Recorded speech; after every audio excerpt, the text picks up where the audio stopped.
Hello, everyone, and welcome back to my stream. If you're here hanging out with me on Twitch, welcome back to my channel. If you're watching the replay on YouTube, I am Winter. This is Winter is Looting, where I play video games, hang out with you guys, and chat. So today I am playing Doki Doki Literature Club. I've never played this game. It's a brand new game in the PlayStation Plus library. It's one of the free games of the month. But I know it's always rated like extremely highly, but with a lot of warnings on just how kind of twisted it is. So it piqued my interest because, as you can see, it just looks like very cute, like anime style. But if you are into anime or like, Japanese movies, anything at all, you know how twisted they can be. So, of course, October 1st, very spooky. I'm here for it. So let's play. I haven't played like a visual novel before. So that'll be new for me. I figured this would be the perfect game to do that with. So give me just a second here and I will get started. Super curious to see. I didn't think I was going to be able to stream this for you guys because if you're watching or if you've been like paying attention to like the PlayStation Network at all, it has been down for hours and hours and hours and hours, like 12 hours overnight. Started yesterday. They haven't given us any explanation at all. But my games for October hadn't updated. They just updated about an hour ago because PlayStation Network is back online. So we're good there. Give me just a second here. Okay. All right. Let's get into it.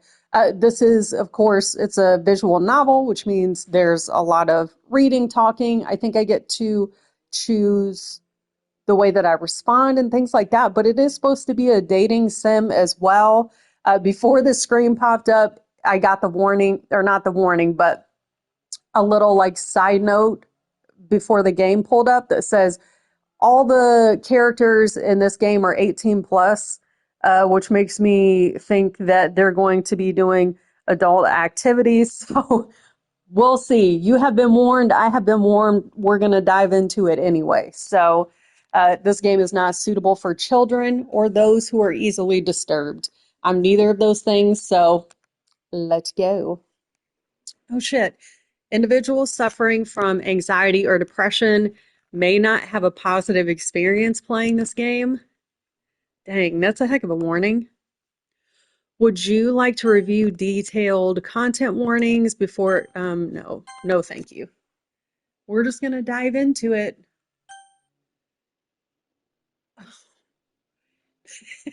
Like, there's so many warnings. It's starting to freak me out a little bit, but it says, by playing Doki Doki Literature Club, you agree that you have noted the game's age rating in your region and you consent to your Kulani. Oh my gosh, I'm glad you're here for this. I have no idea what to expect. I'm assuming you're probably working, but how are you on this fine, fabulous October 1st? It says that I consent to my exposure of highly disturbing content. Okay, look at everything just looks so cute and like bright and fun. What the hell is about to happen, y'all? This game is not suitable for children or those easily disturbed. Okie dokie. I thought the same thing when I read it, Kulani, like, oh, it's a psychological horror dating sim, like, that is my life. Welcome to my life in video game form. I feel like this is soda. It's soda. We're gonna enter my name. I feel like, should I use a fake name for this if this is gonna be like psychologically scarring? You guys, it's Monday and it's October 1st. I wasn't sure I would be able to play this game at all because, PSN has been down for like 12 hours and it took forever for my like new games for October to show up. Okay, guys, I have a feeling this is going to be really fucked up. So let's get into it. Hey, I see an annoying girl running towards me. Oh shit, it is Tuesday, isn't it? It sure is Tuesday. Shows you how much I did yesterday. There's an annoying girl running towards me, waving her arms in the air like she's totally oblivious to any attention she might draw to herself. Okay, she sounds like she's just living her life. It feels like a Monday. I do not know why, but it definitely does. I'm just here wishing it was Friday. That girl is Sayori, my neighbor and good friend since we were children. You know, the kind of friend you'd never see yourself making today, but it just kind of works out because you've known each other for so long. Yeah, I have some of those friends. I have some of those friends for sure. I'm just so curious to find out what's so crazy about this game. Because it just looks so cute. Cute. Like kawaii, as they would say. We used to walk to school together on days like this, but starting around high school, she would oversleep more and more frequently and I would get tired of waiting up. But if she's going to chase after me like this, I almost feel better off running away. What? However, I just sigh and idle in front of the crosswalk and let Sayori catch up to me. Doki Doki. Are you guys at work today? I overslept again. But I caught you this time. Yes, you did. Maybe, but only because I decided to stop and wait for you. By the way, they're doing yard work outside, so hopefully it doesn't come through too much. But this guy's been weed eating for like an hour. Oh man, I'm sorry y'all. That sucks. And here I am just playing video games. I suck. You say that like you were thinking about ignoring me. Yeah, what are you having, soda? Are you having soda with your lunch? Pepsi? Or Coke? You prefer Coke, right? That's mean, Winter. I'm sorry. I mean, but look at it this way. You're making money and I'm not, so who's really winning here? Well, if people stare at you for acting weird, then I don't want them to think we're a couple or something. Why the hell would that be the first thing that comes to your mind? Ooh, chicken and rice. Yeah, but you guys, again, you guys are making money and I'm being a bum at home playing video games on a Tuesday, not a Monday, although I was home yesterday too. Fine, fine, but you did wait for me after all. I guess you don't have it in you to be mean even if you want to. I love me some chicken and rice. I just ate some, I always try to eat something before I stream in case I get like sucked into the game for like 3, 4, 5 hours. And I had like pasta fagioli soup with the little noodles and the beans. Oh my gosh, so good.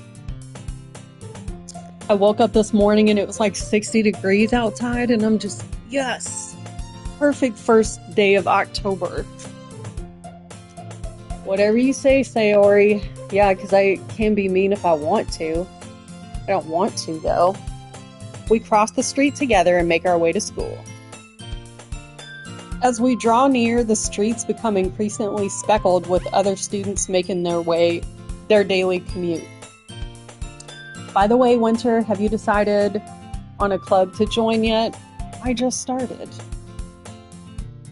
I told you already I'm not really interested in joining any clubs.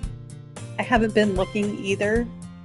Oh my gosh, I wonder if I have to pick a club and that's gonna because there's a bunch of different choices that I can make throughout this, I think, and I wonder if it'll alter my story, because I did read that it has a ton of replayability, so maybe it's all different. That's not true. You told me you would join a club this year. Did I? Oh my gosh. The game literally said, did I? But I was thinking in my mind, did I do that? I'm sure it's possible that I did in one of our mini conversations where I dismissively go along with whatever she's going on about. Damn, she really doesn't like this person that much. Why are they still friends? Sayori likes to worry a little too much about me when I'm perfectly content just getting by on the average. While spending my free time on games and anime, I'm definitely there on the video games for sure.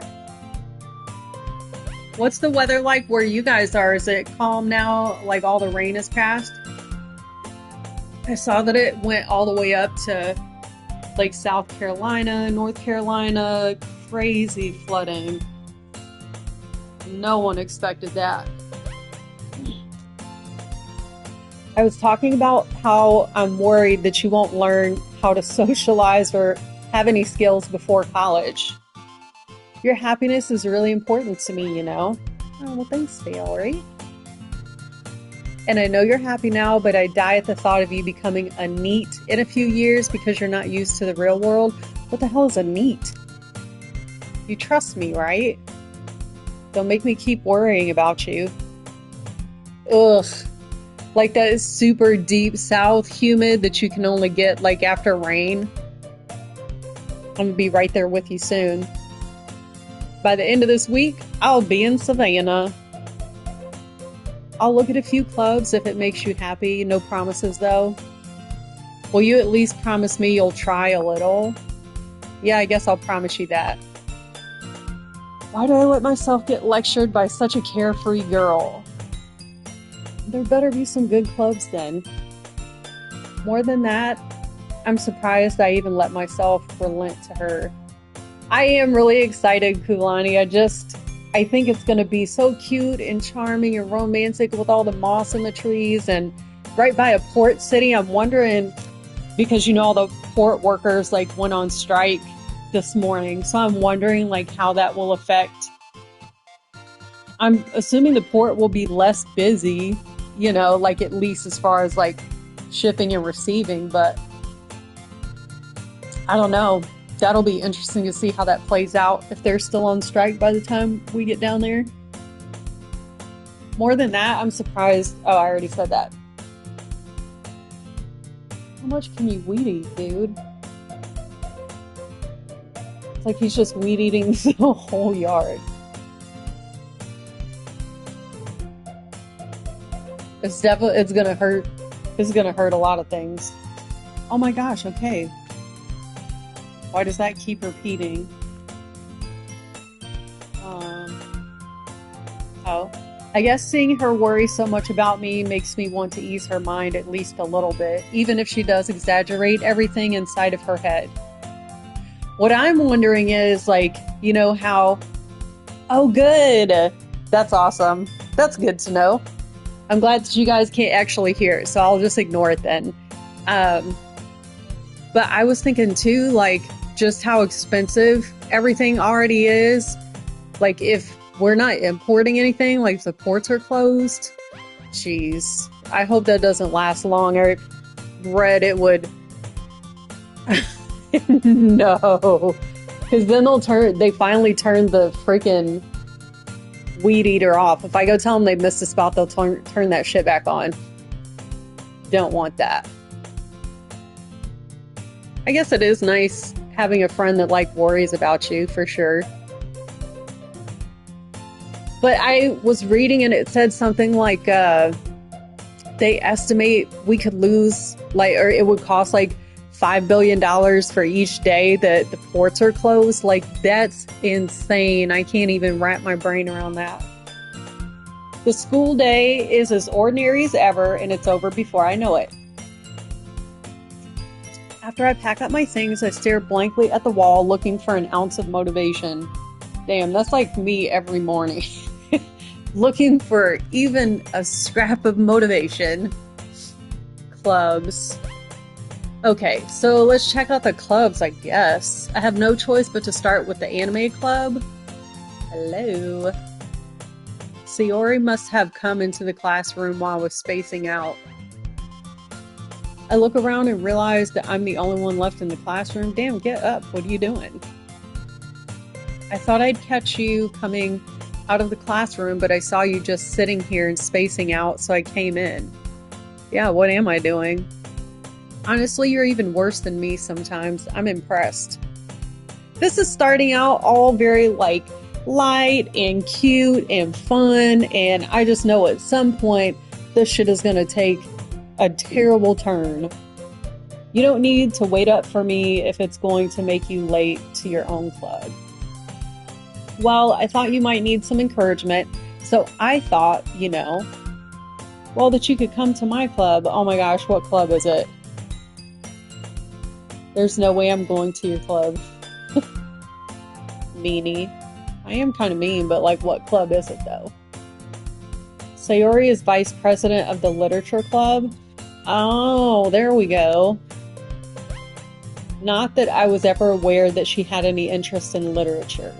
In fact, I'm 99% sure she only did it because she thought it would be fun to help start a new club. Since she was the first one to show interest after the one who proposed the club, she inherited the title vice president. That said, my interest in literature is guaranteed to be even less. Yeah, I'm going to the anime club. She's gonna beg me and I'm gonna feel bad and go, I think. Why do you care so much anyway? I kind of told the club yesterday I would bring in a new member. Well, why did you do that? And Natsuki made cupcakes and everything. Oh, well, she should have led with cupcakes. If you're gonna ask me to join your club, lead with the fact that there's cupcakes, and I'll be in. Don't make promises you can't keep. But also, she did say there's cupcakes. I can't tell if Sayori is really that much of an airhead or if she's so cunning as to have planned all of this out. Oh, she definitely planned this all out. For real, like, you gotta say that there's treats. If there's treats, I don't really care what the club is about. You know what I mean? I let out a long sigh. Fine, I'll step by for a cupcake, okay? Exactly. We can at least go for a cupcake.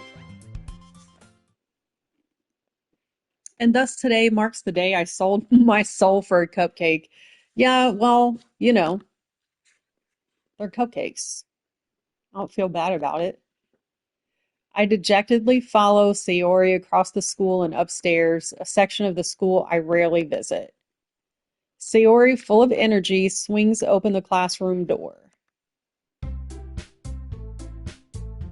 Kulani, are there any new games coming out this month that you want to try? And/or soda? Where is he? I know, you're still starving? Oh my gosh. I guess that's the bad part about waiting for somebody else to bring you lunch. Good part is you don't have to cook or buy anything, but also you have to wait for the food. Everyone, the new member is here. I told you don't call me a new member. I glance around the room. Oh, who's this? Girl number one. I like your purple hair. Welcome to the Literature Club. It's a pleasure meeting you. Sayori always says nice things about you. Everybody here is just like so cute. Seriously, you brought a boy? Am I a boy? Way to kill the atmosphere. I saw PlayStation posted like all the games that are coming out in October, and every single comment was just like, cool story. What about the outage? You're just gonna pretend like it didn't happen because the servers were down for like 12 to 15 hours. So like for some reason people couldn't even play games that they had downloaded. They had to be like one player, not connected to a network. People were pissed. Ah, Winter, what a nice surprise. Am I a boy? Welcome to the club. All words escape me in this situation. I'm like surrounded by girls. If I'm a boy,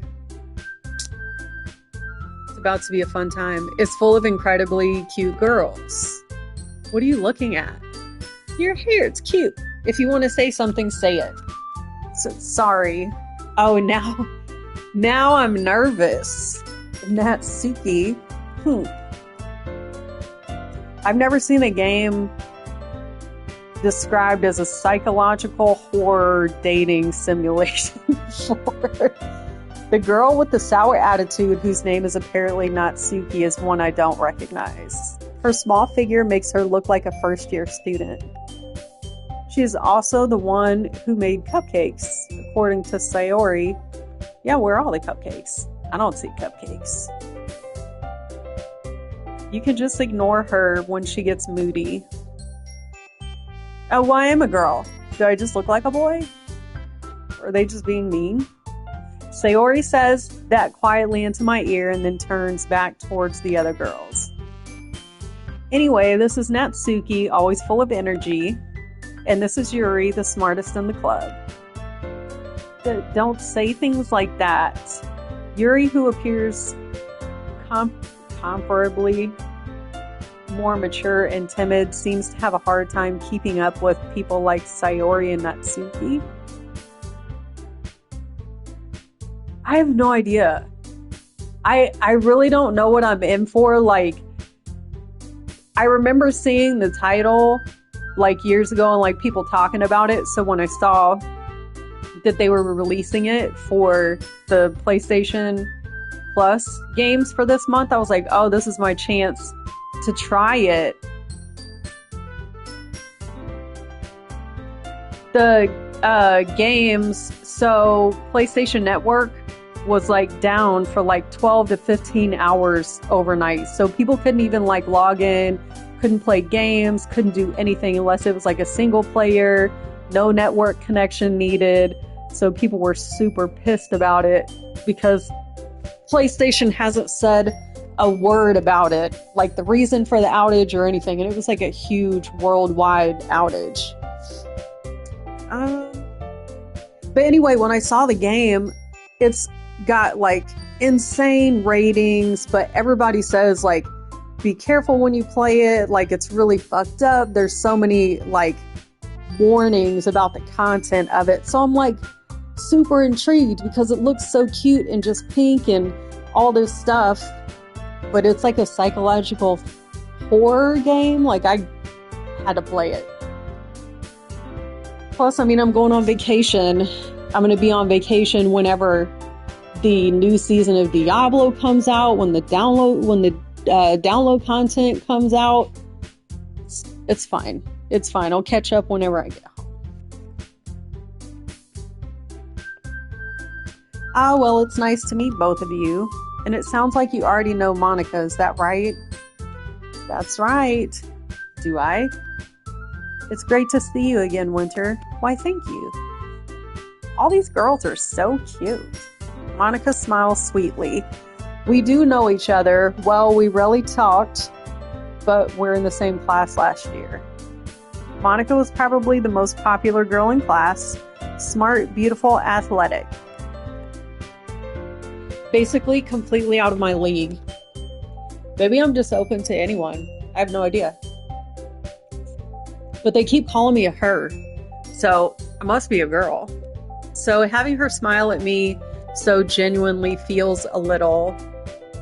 You too, Monica. I wonder if there's going to be things that happen that I'm like, feel even weird reading out loud. You know what I mean? Like, it's that kind of a twisted game. Come sit down, Winter. We made room for you at the table so you can sit next to me or Monica. All these introductions, still nobody has offered me a cupcake. What am I doing here? Oh, there you go. You read my mind. I'll get the cupcakes. Hey, I made them. I'll get them. Sorry, I got a little too excited. Well, don't everybody rush to feed me at one time. Then how about I make some tea as well? I actually have tea sitting right here in real life. I feel like when I play games like this where there's a lot of dialogue that I read out loud, my throat gets so dry. The girls have a few desks arranged to form a table. As Sayori mentioned, it's been widened so that there's one space next to Monica and one space next to Sayori. Natsuki and Yuri walk over to the corner of the room where Natsuki grabs a wrapped tray and Yuri opens the closet. Still feeling awkward, I take a seat next to Sayori. Natsuki proudly marches back to the table, tray in hand. What if at some points I feel like I'm reading like a porn out loud or something weird? I don't know where this is going. Okay, are you ready? Ta-da! Yeah. Natsuki lifts the foil off the tray to reveal a dozen white, fluffy cupcakes decorated to look like little cats. Cute. The whiskers are drawn with icing and little pieces of chocolate were used to make ears. So cute. I know, that's what I said. I had no idea you were so good at baking, Natsuki. Well, you know, just hurry and take one. Right. Seriously. What if I'm like reading stuff out loud and like blushing at the same time? I'll be glad that I'm not like on camera. You know what I mean? I'll just be over here like super blushed, like, oh gosh, guys. Sayori grabs one first, then Monica, I follow. It's delicious. Sayori talks with her mouth full and already has managed to get icing on her face. I turn the cupcake around in my fingers, looking for the best angle to take a bite. I can't help but notice her sneaking glances in my direction. Is she waiting for me to take a bite? Probably. She made the cupcakes. She probably wants to know if they're good. I finally bite down. The icing is sweet and full of flavor. I wonder if she made it herself. Nothing about this game so far suggests anything related to horror. We're eating kitten cupcakes. This is really good. Thank you, Natsuki. Why are you thanking me? It's not like haven't I heard this somewhere before? Made them for you or anything. I thought you technically did, Sayori said. Well, maybe. Oh my gosh, does she have a crush on me already? But not for you, you know, dummy. Damn, she calling me a dummy? Jeez, calm down. I give up on Natsuki's weird logic and dismiss the conversation. Yuri returns to the table carrying a tea set. She carefully places a teacup in front of each of us before setting down the teapot next to the cupcake tray. You keep a whole tea set in this classroom? Don't worry, the teachers gave us permission. You could not do that in an American classroom. After all, doesn't a hot cup of tea help you enjoy a good book? It definitely does. And a video game, clearly, because I have hot tea in front of me. Don't let yourself get intimidated. Yuri's just trying to impress you. That's not... Do all these girls like me? Am I going to have to figure out who to date or like all of them? Insulted, Yuri looks away. I meant that, you know. I believe you. Well, tea and reading might not be a pastime for me, but I at least enjoy tea. Damn, I'm not a reader in this? I don't like that. Yuri faintly smiles to herself in relief. Monica raises an eyebrow and then smiles at me. So what made you consider the literature club? Cupcakes. Cupcakes. I was afraid of this question. Something tells me I shouldn't tell Monica that I was practically dragged here by Sayori. Well, I haven't joined any clubs yet, and Sayori seemed really happy here, so that's okay. Don't be embarrassed. We'll make sure you feel right at home, okay? I mean, I already do. They gave me cupcakes. They're giving me tea. They're flirting with me, clearly. As president of the literature club, it's my duty to make the club fun and exciting for everyone. Monica, I'm surprised. How come you decided to start your own club? You could probably be a board member for any of the major clubs. Weren't you a leader of the debate club last year? Well, you know, to be honest, I can't stand all of the politics around the major clubs. It feels like nothing but arguing about the budget and publicity and how to prepare for events. I bet that's true. I bet that's exactly what it's like. I'd much rather take something I personally enjoy and make something special out of it. Fair enough. And if it encourages others to get into literature, then I'm fulfilling that dream. Monica's a really great leader. Yuri also nods in agreement. then I'm surprised there aren't more people in the club yet. It must be hard to start a new club. Maybe they just don't know that you like made cupcakes from scratch. You could put it that way. Not many people are very interested in putting out all the effort to start something brand new, especially when it's something that doesn't grab your attention like literature. Again, you got to tell people about your cupcakes. You have to work hard to convince people that you're both fun and worthwhile. But it makes school events, like the festival, that much more important. I'm confident that we can all really grow this club before we graduate. Right, everyone? Yeah, we'll do our best, you know it. Everyone enthusiastically agrees. Such different girls, all interested in the same goal. Monica must have worked really hard just to find these three. I wonder if that's going to be part of my goal now. I have to help build a club. Maybe that's why they were also delighted by the idea of a new member joining.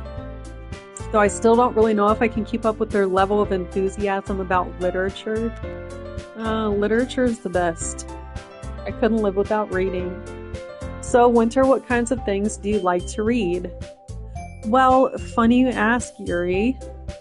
I like sci-fi, I like fantasy, all that. Mystery, crime.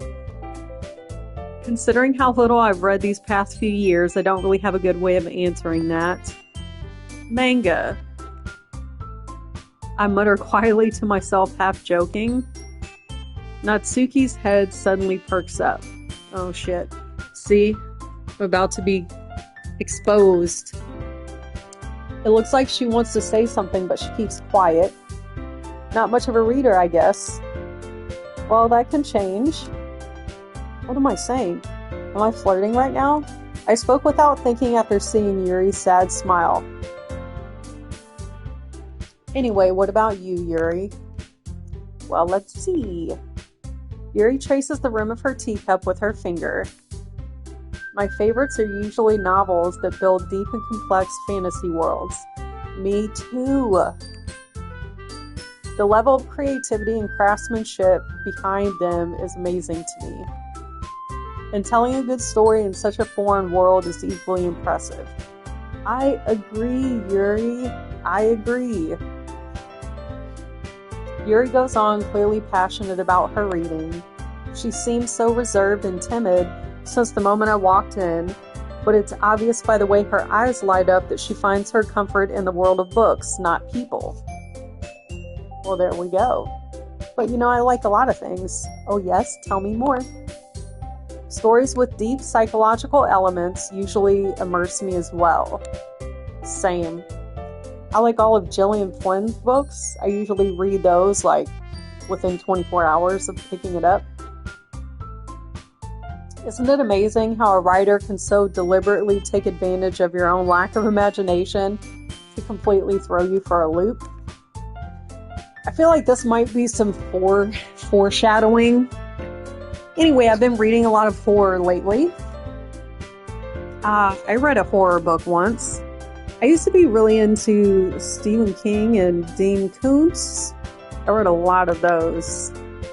I desperately grasp something I can relate to at the minimum level. At this rate, Yuri might as well be having a conversation with a rock. Well, you should read more books. Then you'll have more to talk about. In a literature club. Really, I wouldn't have expected that, Yuri. For someone as gentle as you. I guess you could say that. But if a story makes me think or takes me to another world, then I really can't put it down.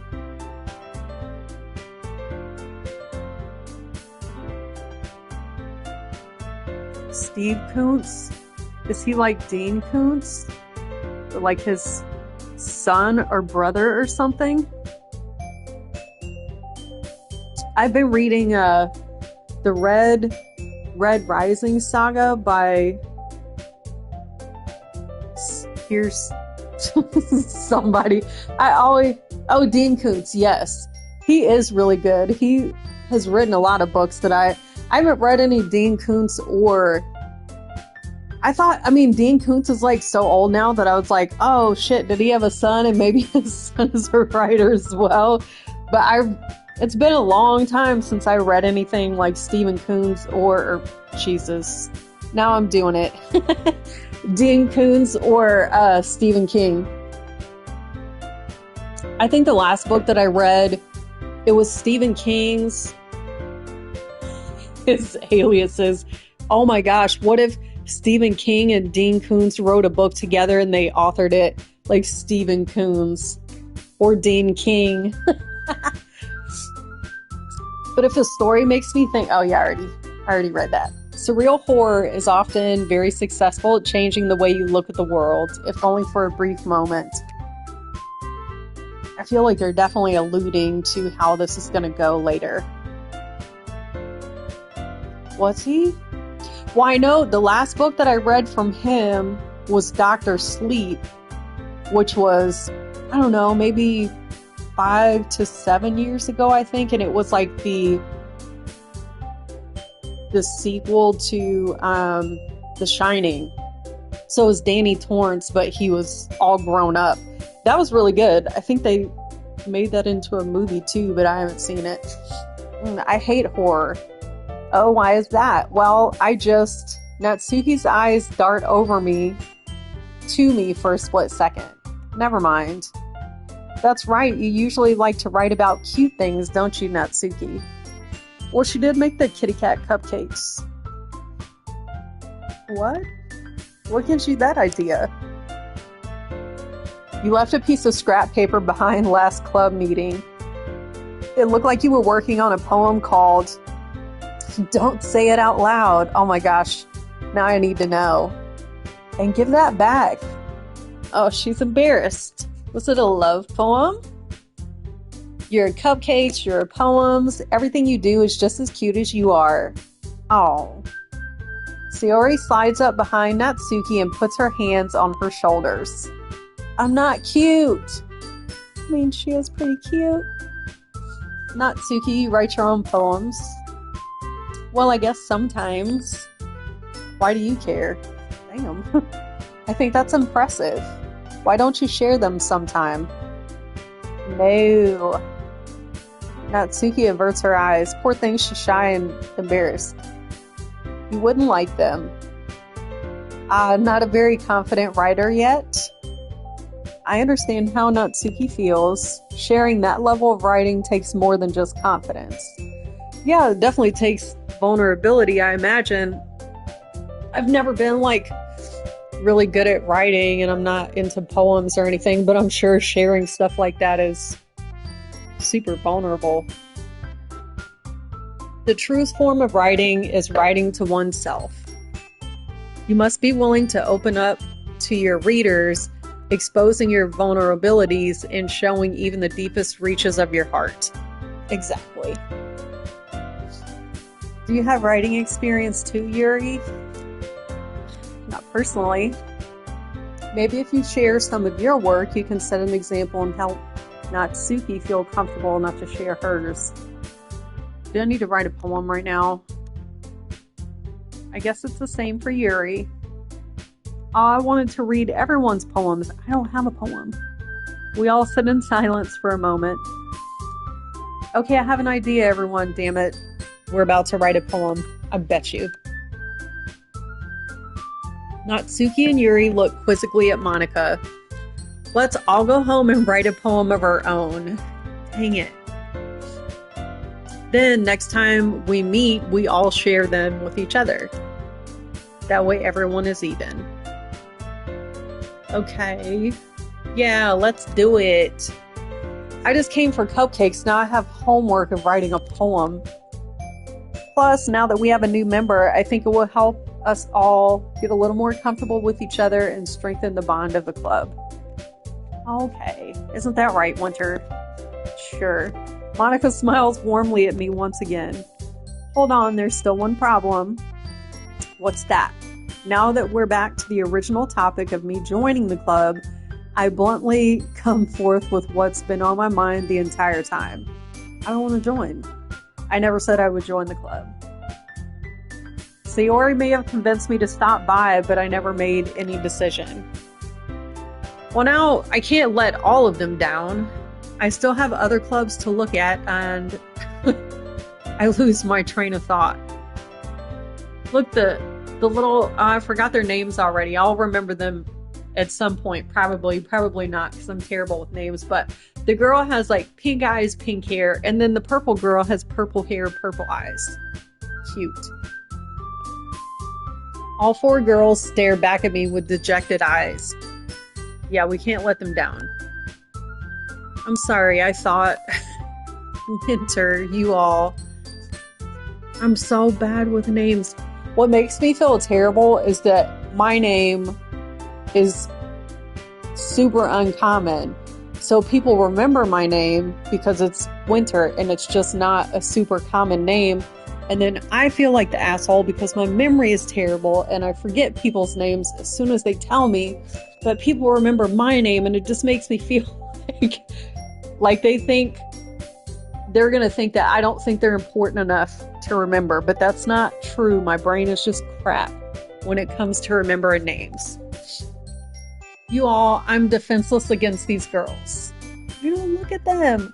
They're so cute and they want me to be here. How am I supposed to make a clear-headed decision when it's like this?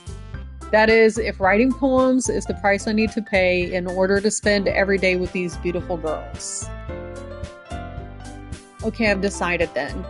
I'll join the literature club. I was gonna say, really, they've like waited on you hand and foot, made you cupcakes, brought you tea. Super cute girls. Let's write a poem. One by one, the girls' eyes light up. Oh, they're so happy. Sayori wraps her arms around me, jumping up and down. You really did scare me for a moment. If you really just came for the cupcakes, I would be super pissed. Well, well, I did. Then that makes it official. 1 second, guys. I almost forgot to do something. Give me a second here.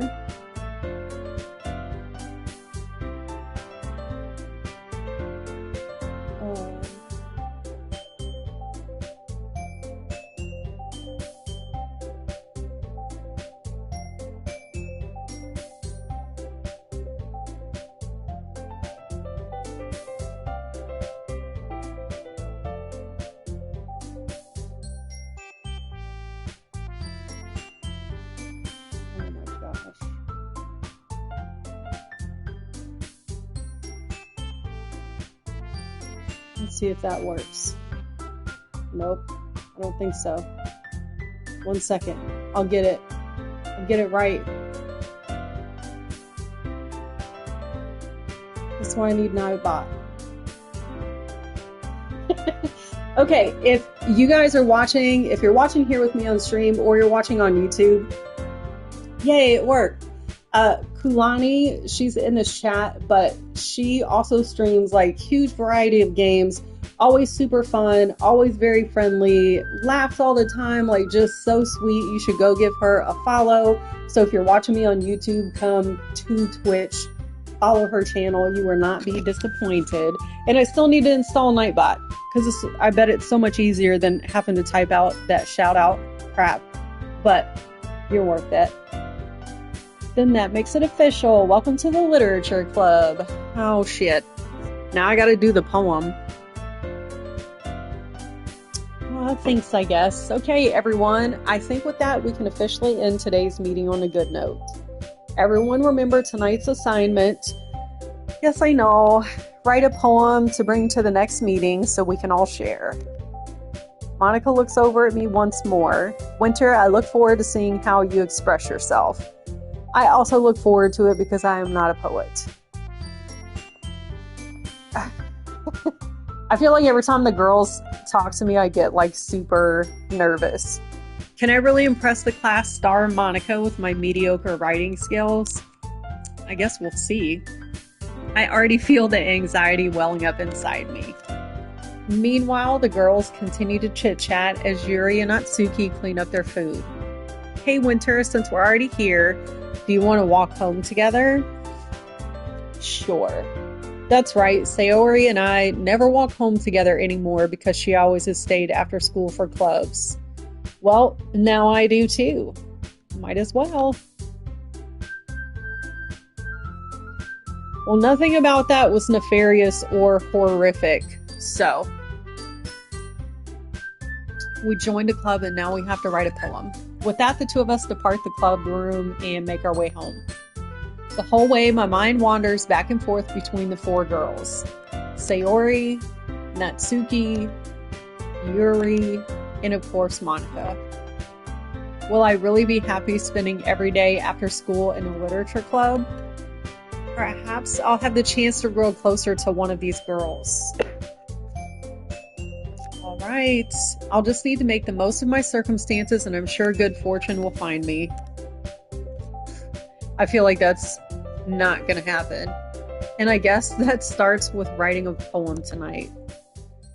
Is this where I start to choose? Oh shit. Oh God, it's time to write a poem. Pick words you think your favorite club member will like. Something good might happen with whomever likes your poem the most. Okay, that's not any pressure. Suicide? Excuse me? No, I don't want to make a poem about that. Vibrant, cheer, inferno, starscape, marshmallow, nimble, vivid, jumpy, strawberry, suicide. One of these things is not like the other. Let's do starscape. Okay, so we're just gonna like pick all these words and they're gonna put them in a poem for us. It feels like a Mad Libs if anybody remembers those. Misery, disarray, extraordinary, heart, disaster, covet, question, comfortable, shame, friends. Okay, well, we already chose starscape, so maybe extraordinary. Charm, variance, portrait, entropy, ocean, sing, silly, existence, agonizing, clumsy. I'm going to choose ocean because I did sky. Now we can do ocean, anime, frightening, hope, adventure, flee, tenacious, sparkle, jump, Doki Doki. I don't even know what that means, but that's the name of this. Electricity. Maybe sparkle because of the stars. Headphones, I guess I'm having to pick 20 words. Headphones, intellectual, peaceful, tragedy, tears, Valentine. Some of these words are like really kind of ominous and sad. Captive, anxiety, excitement, rain cloud. Let's do peaceful. Meager. You know what I should have done is just pick like all kinds of random words and seeing what they could do with it. Ooh, I earned a trophy. Doki Doki Poetry Slam. All right. Meager, sugar, calm, games, blanket kiss, sunny, incapable, incongruent, nightgown. I can't believe that on the very first page, like, suicide was a choice. That's like a red flag right there of what's to come. Maybe sunny? Essence, dark, shopping, embrace, skipping, cheeks, as in face cheeks or butt cheeks. Amazing, whisper, flower, vitality. Let's do vitality. Socks, pain, hair, poof, lollipop, bunny. Like if I would have picked all the like darker type words, I wonder which one of them would like it more. Whirlwind, sensation, hurt, twirl. Let's do whirlwind. Dream, empty, dazzle, fireworks, secretive, imagination, parfait, defeat, unstable, heaven sent. That sounds more like a love poem. Let's do fireworks. Lust, explode, Papa, smile, kawaii. There's kawaii. That's exactly what I feel like this game is so far. Asterisk, so far. Heartbeat, loud, vanilla, chocolate, family. Heartbeat. Fester, mouse, graveyard, desire, time, sunset, lucky, bed, raindrops, universe. Sunset, of course. Sadness, giggle, music, sweet, massacre. Damn. Vertigo, holiday, analysis, wonderful, marriage.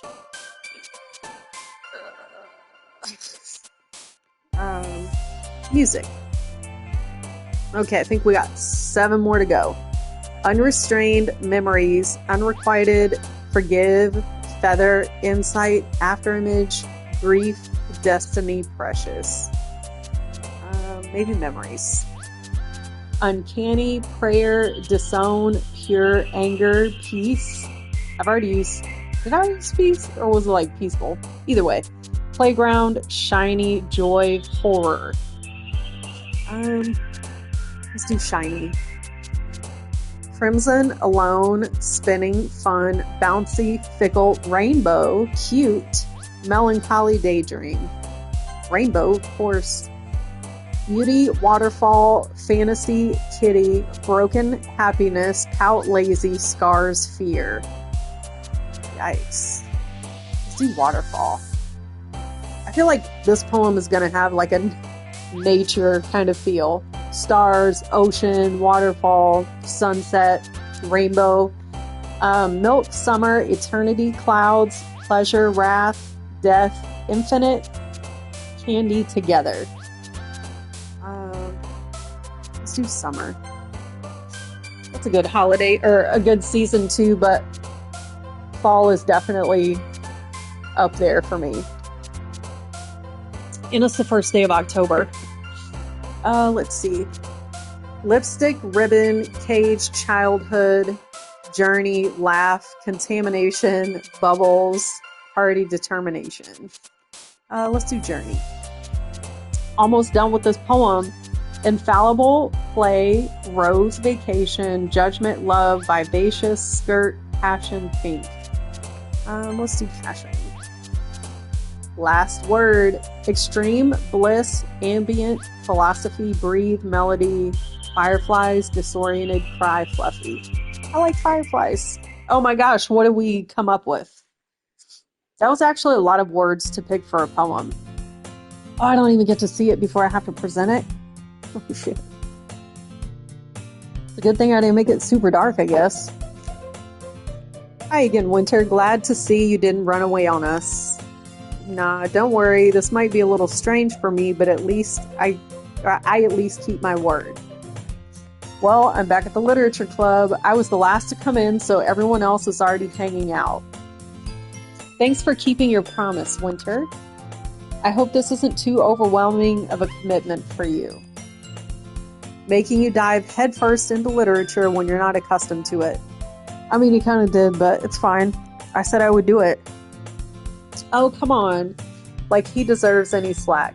Okay, now they're calling me he. Am I they? Maybe. So you already told me you didn't even want to join any clubs this year. And last year, too. I don't know if you plan to just come here and hang out or what. Do you like this so far? It is totally different. I read that it's extremely different and also very twisted, so I'm down to take the journey for sure. I wish I had more days to stream before I have to go on vacation.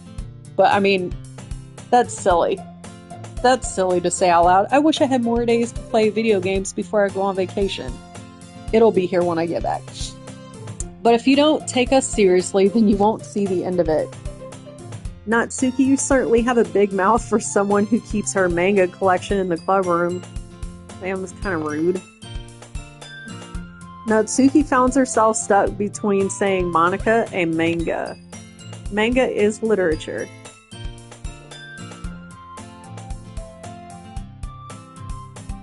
Oh, yeah? Just for your own Are you taking a break, or you can always send it to me on Discord too if it's more private. Swiftly defeated, Natsuki plops back into her seat. Don't worry, guys. Winter always gives it his best. Okay, another his. So I must be, I guess I'm a boy. Okay. Oh no. Kulani, you have I feel like the worst luck when it comes to streaming.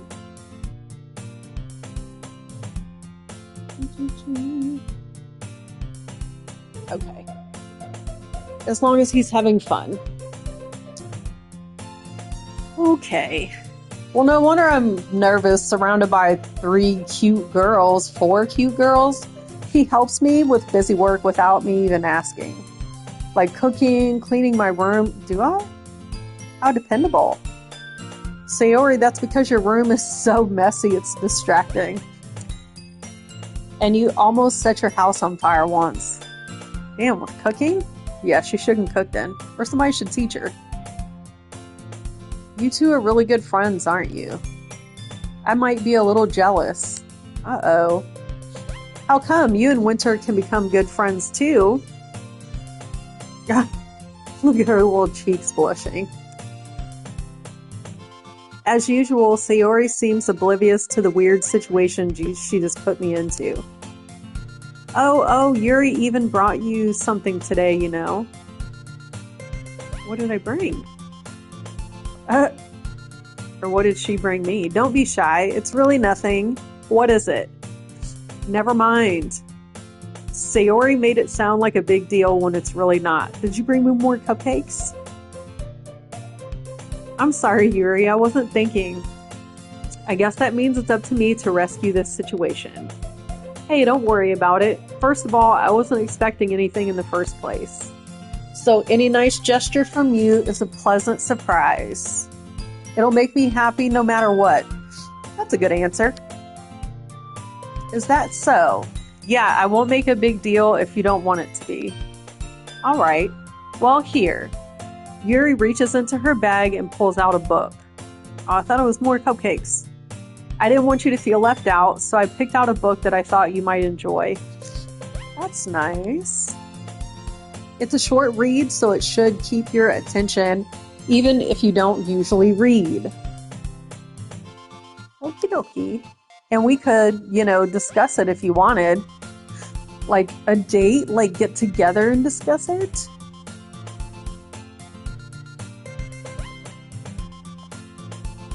How's this girl accidentally being so cute? Well, because she's just adorable already. She even picked out a book she thinks I'll like, despite me not reading much. Yuri, thank you. I'll definitely read this. I enthusiastically take the book. Phew. Well, you can read it at your own pace. I look forward to hearing what you think. I wonder what she gave me. What book?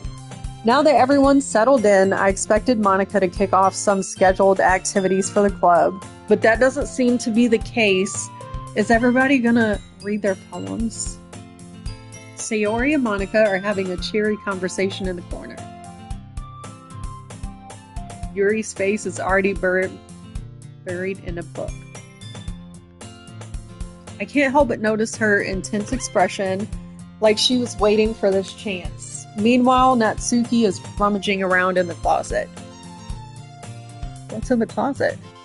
Man, it looks like no one wants to be bothered today. I slumped down into the nearest desk. How am I supposed to occupy myself with something literature related by myself like this? I guess I could always read some of the book Yuri gave me, but I'm feeling a little too tired to read. I read to go to bed. I have to read every single night before I go to bed. I could probably fall asleep right now. I close my eyes and end up listening in on Sayori's conversation with Monica. We're probably going to seem really lame compared to all the other clubs, though. But we can't give up. The festival is our chance to show everyone what literature is all about. Why don't you guys, read poems or put on some play of, your favorite book or something?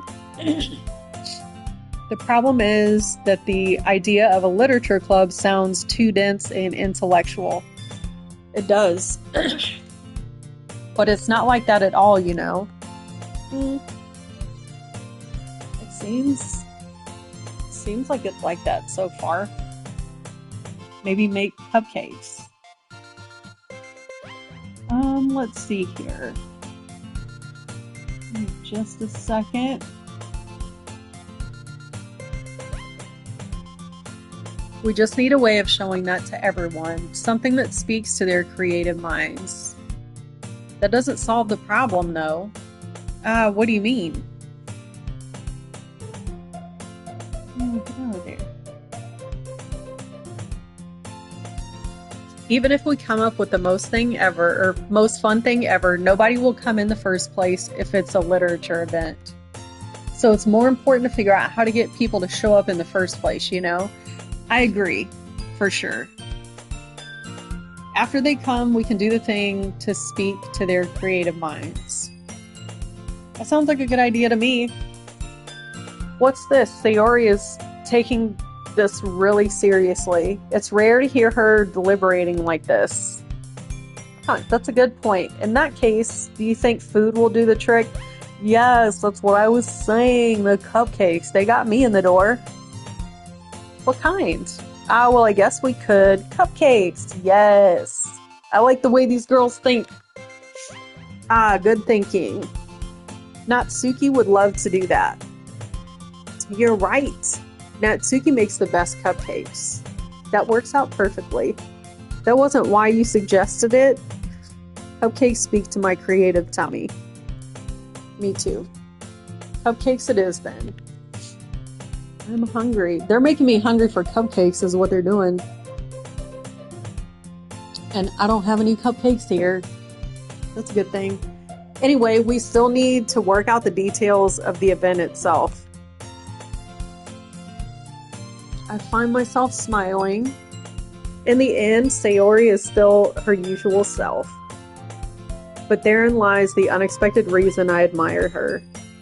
Unlike me, who has trouble finding any motivation at all, Sayori can put her mind to things and make them come to life. I suppose that's why I end up letting her get on my case about things.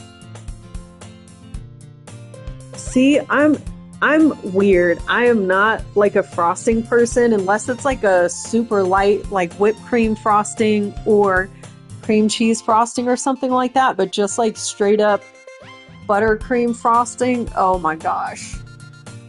I'm the person that will go to like Small Cakes or somewhere like that has those huge cupcakes with a big tall thing of icing and like cut off 1/4 of the icing.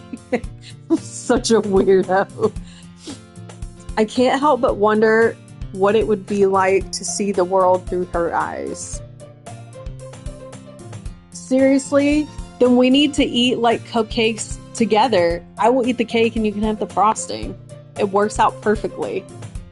Exactly, see? Me and my brother were like that when we were younger. I liked the yolks, but he didn't like the yolks. So I would give him my white part and he would give me the yolks. I open my eyes to find Sayori's face filling my vision. I nearly fall out of my chair. Sorry. Wait. Actually, I'm not sorry at all. It's your fault for sleeping like that. Really? Oh my gosh, the yolks are the best part. But see, that's why I feel like, you know, it works out. I will eat your yolks. I like the white part too, but not just to eat by itself. It doesn't have any flavor. It's your fault for sleeping like that. This isn't the napping club. Well, nobody's really talking about anything or doing anything. Does our school have a napping club? They might if it's in Japan. Don't they get to like take naps at work or something? I wonder how true that is. You're staying up late again, aren't you? Now that you're in a club, you're going to have less time for anime, you know? Well, I had to stay up and write a poem. You'll need to get used to it. Don't say that so loud. I glance over my shoulder to see if Monica overheard. It's true, though. I know, I know. You're always looking out for me, Sayori. It's what I do best. That's a problem. What about you? You look out for me better than you look out for yourself. Oh, you're still oversleeping every day, aren't you? Yeah, really. She does oversleep every day. That's not very convincing. How many days this past week have you gotten up on time? It's a secret. That means like none, probably. Come on. At least give me the benefit of the doubt. I can't even do that. Look, Sayori, it's written all over you. Sayori glances around at herself.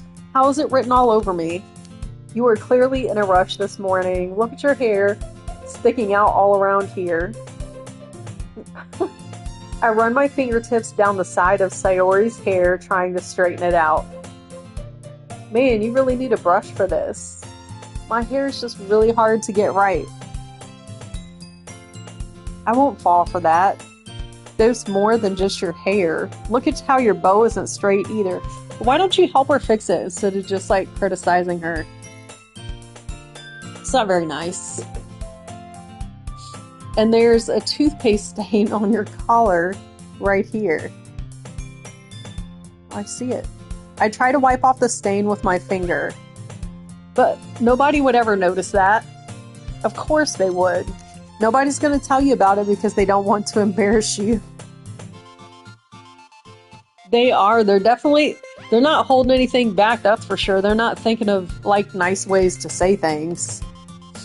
Fortunately, I don't really care about that. Hey, you meanie. And you don't even keep your blazer buttoned up. Leave her alone, damn. Seriously, Sayori. Why do you think you don't have a boyfriend yet? Yikes! That's rude. That's super mean. Yeah, it is. Tell me to fuck off. Sorry, but you'll thank me later. I don't know if she will. I start to button her blazer from the bottom. Once you see how much better it looks, you'll change your mind. Oh, she's nervous. This is so funny.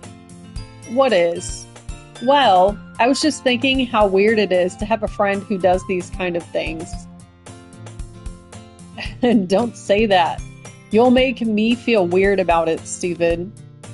It's okay, though. I'm happy we're like this. Aren't you? I guess. Hey, be careful. The button might come off. Why is this one so hard to close? I struggle to fully close the button near her chest. Does this thing even fit you properly? It did when I bought it. If you ever buttoned it, you would have noticed sooner that it doesn't fit you anymore. What are you smiling about? It means my boobs got bigger again. Hell yeah, it does, girl.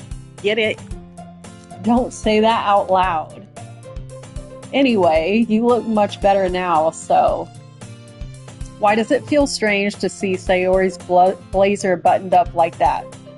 But it's so stuffy. I could never walk around like with a blazer buttoned up all the time. That would feel stuffy. It's not worth it at all. Sayori hastily unbuttons her blazer once more. Yeah, leave her alone. Jeez. That's so much better. Sayori puts her arms out and twirls around. So if I keep it unbuttoned, then I won't get a boyfriend, right? What kind of logic is that? And why are you saying that like it's a good thing? Because if I had a boyfriend, then he wouldn't even let you do things like this. Oh, so she likes me doing stuff like that and she doesn't want a boyfriend. Okay, Sayori. Noted.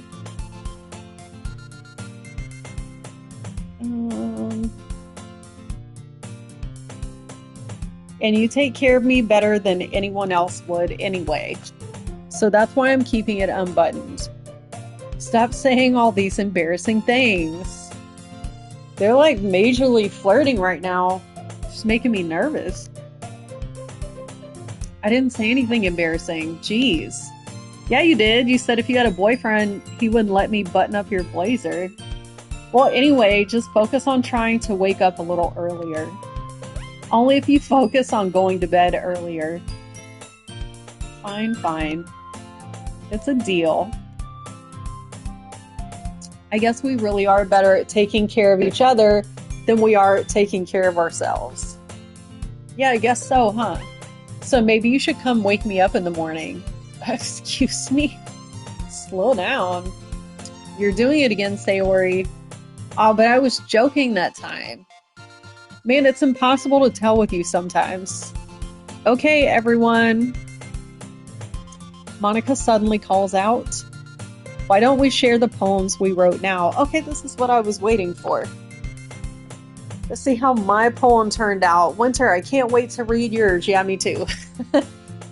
Yeah, same. I fail to sound enthusiastic, but Sayori still trots away to retrieve her poem.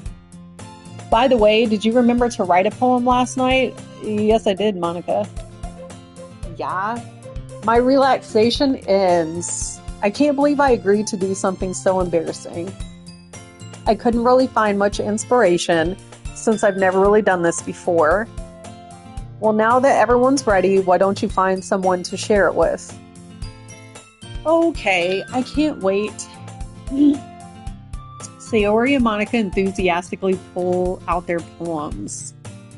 Sayori's is written on a wrinkled sheet of loose leaf torn from a spiral notebook. I don't know why that was so hard to read. On the other hand, Monica wrote hers in a composition notebook. Oh, Monica's serious. I can already see Monica's pristine handwriting from where I sit. Natsuki and Yuri reluctantly comply as well, reaching into their bags. I do the same myself. It's time to read poems. Who should I show my poem to first? Oh my gosh, does this impact what they think about me? Is this an important decision? Let's do Yuri. She's got the pretty purple hair.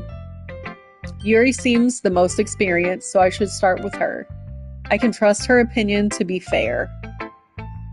Well, I hope I wrote a good poem. Yuri stares at the poem. A minute passes, more than enough time for her to finish reading. Sorry, I forgot to start speaking. Okay. Does that ever happen to you? You are talking in your head and you forget to actually say it out loud? It's fine, don't force yourself. I just need to put my thoughts into words. Hold on. That can't be good. This is your first time writing a poem, right? Yes, it is. Why do you ask? I'm just making sure. Although I feel like I remember at some point in like junior high or high school, they made us like write a haiku poem or something. But I don't remember why or what mine was about. I guessed that it might be after reading through it. So it's that bad. No! Did I just raise my voice? I'm so sorry. Yuri buries her face in her hands.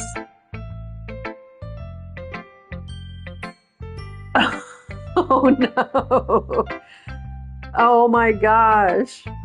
That had to be so nerve-wracking.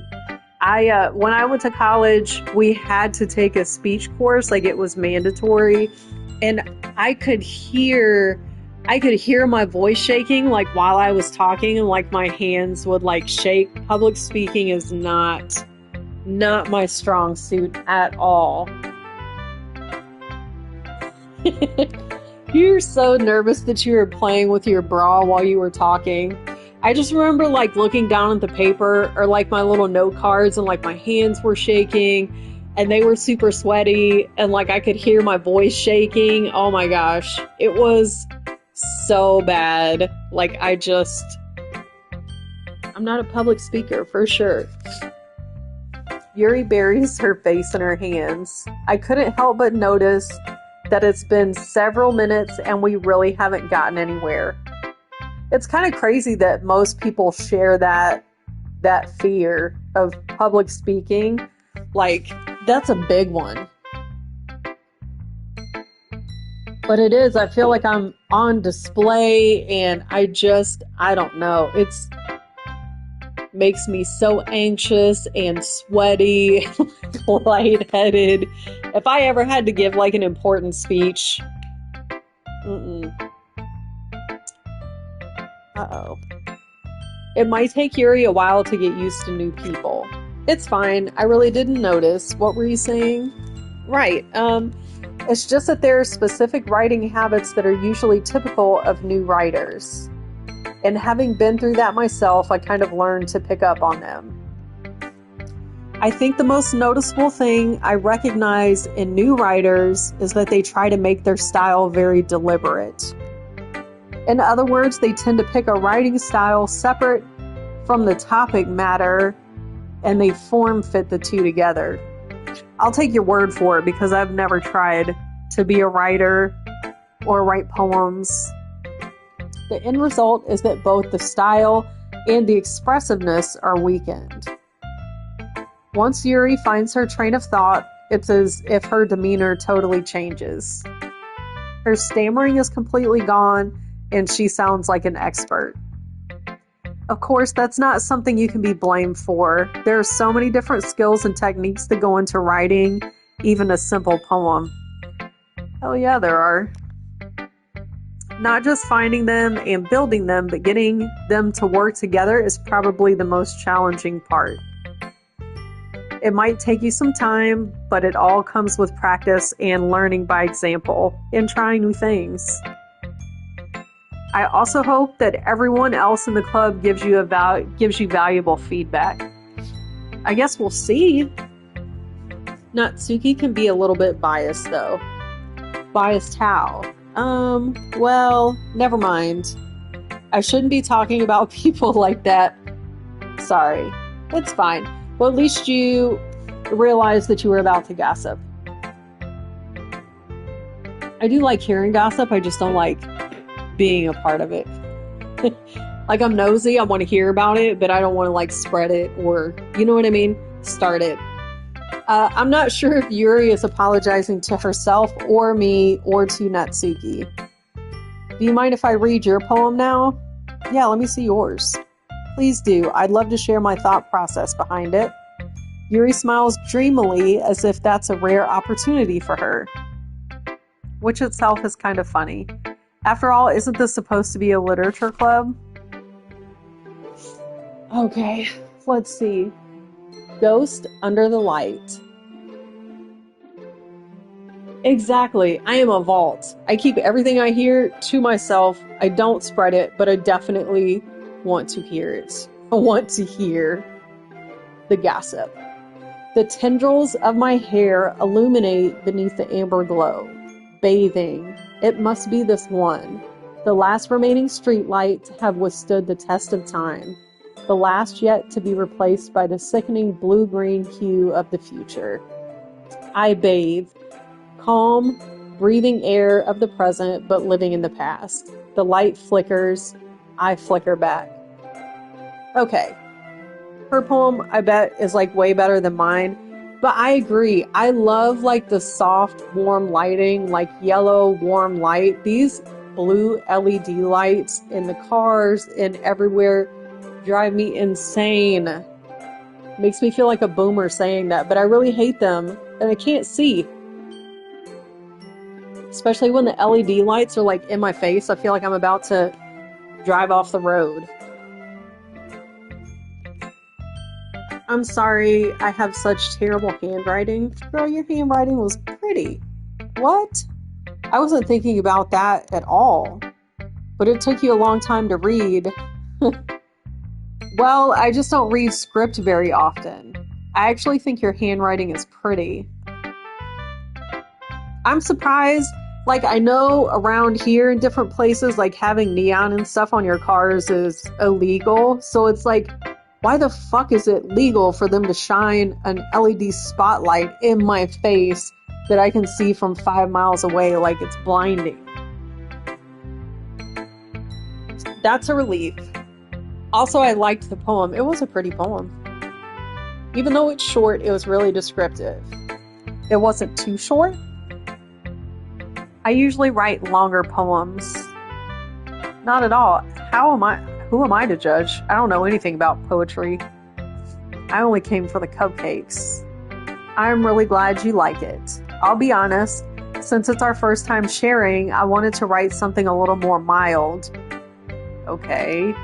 Something easy to digest, I suppose. It was a pretty poem. Standing under the street light. I liked it, like I could see it. Are you into ghosts, Sherry? Hoo-hoo. Actually, the story isn't about a ghost at all, Winter. Really? I must have totally missed the point. Yeah, you definitely missed the point. What the hell? I didn't get that at all. Well, I suppose you did only glance over it after all. But remember that poets often express their own thoughts, feelings, and experiences in their work. They usually do more than tell a simple story or paint a picture. In this case, perhaps the subject of the poem is only being symbolically compared to a ghost. She's definitely smarter about writing and poetry than I am. You can tell. Lingering in her last remaining place of comfort, unable to let go of the past. And soon to be left with nothing. Okay, that's deep. That's a lot more solemn putting it that way. I hadn't even thought of that. That's impressive. It's nothing really. Well, it makes me happy that you think that. I still have like 2 or 3 other poems to read. Just remember that it won't be long before you pick up on these things too. Yeah, maybe you're right. I guess I'll have to keep trying. I'm counting on you. Who should I show my poem to next? How about Natsuki? Let's see what this cute, kawaii little girl writes about. I feel like it's going to be dark for some reason. It's always the super cute people, the mild people that have darkness in the brain. Well, it's about what I expected from someone like you. Damn, that's a little blunt. Well, excuse me. It's not like I said it was bad. It just didn't evoke any emotions. I wrote about sunsets and starlight and all of that. So basically, it's not cute enough for your tastes. Do you want to get smacked? See, it's always the mild ones. Don't mess with her. I'll pass. Well, anyway, I guess I need to show you mine. Yeah, I showed you mine. Not that you'll like it. Eagles can fly. Monkeys can climb. Crickets can leap. Horses can race. Owls can seek. Cheetahs can run. Eagles can fly. People can try, but that's about it. She's giving me shit about my poem, and she wrote a nursery rhyme like this? Unacceptable. Super rude. Okay. Yeah, I told you that you weren't gonna like it. Yeah, it was really juvenile. I wrote about sunsets and shit like that. You're talking about eagles can fly. I like it. Just be honest. I am. It was a nursery rhyme. My goodness. If she's being rude about my poem, I mean, to be fair, I haven't even read my poem, so it could be trash. I have no idea. Why are you so convinced that I wouldn't like it? Well, because everyone in high school thinks that writing has to be all sophisticated and stuff. See, so at the beginning of this game, it gave me the warning, everybody in this game is over 18 or 18 plus. But she just said high school. Are all these people still in high school 18 plus? I don't buy it. So people don't even take my writing seriously. I mean, it was a little childish. But isn't the point of poems for people to express themselves? Your writing style wouldn't make your message any less valid. Yes, exactly. I like when it's easy to read, but it hits you hard. I don't know, it didn't hit me very hard, but to each his own. Like in this poem, seeing everyone around you do great things can be really disheartening. So I decided to write about it. Yeah, I understand. But the other nice thing about simple writing is that it puts more weight on the wordplay. Like I set up for a rhyme at the end, but then made it fall flat on purpose. Okay. It helps bring out the feeling in the last line. So you did. I guess more went into that than I realized. That's what it means to be a pro? Okay, sure. I'm glad you learned something. Alright, yep, thanks. Next. Didn't expect that from the youngest one here, did you? Oh, you're the youngest one. So I guess you're 18 and everybody else is 19 plus in high school. Yeah, I guess not. I decided to humor her with that last comment. I don't really care how old everyone is, but if Natsuki is feeling proud, then I won't take that away from her. Well, that's nice. I guess that's considerate. But she shit on our poem, though, is all I'm saying. Who should I show my poem to next? Maybe Monica. Hi, Winter. Having a good time so far? I mean, I am enjoying myself so far. Yeah, good. Glad to hear it. By the way, since you're new and everything, if you ever have any suggestions for the club, like new activities or things we can do better, I'm always listening. Maybe let's not write poems again so soon. Don't be afraid to bring things up, okay? Alright, I'll keep that in mind. Of course I'll be afraid to bring things up. I'm much better off just going with the flow until I'm more settled in. Anyway, want to share your poem with me? Sure, nobody else has liked it so far, but okay. It's kind of embarrassing, but I guess I have to. Don't worry, Winter. We're all a little embarrassed today, you know. But it's that sort of barrier that we'll all learn to get past soon. That's true. I hand Monica my poem. I like this one. Hey, someone finally likes it. It makes me think of something Sayori would like. Is that so? Well, I should have showed her my poem first. Because everybody else is not nice. You and Sayori are really good friends, right? I wouldn't be surprised if you had those sort of things in common. Well, we may be good friends, but Sayori and I are actually really different. Are we? Well, that may be the case, but maybe there are also some similarities that you wouldn't expect. The way she talks about you, oh Lord, how does she talk about me?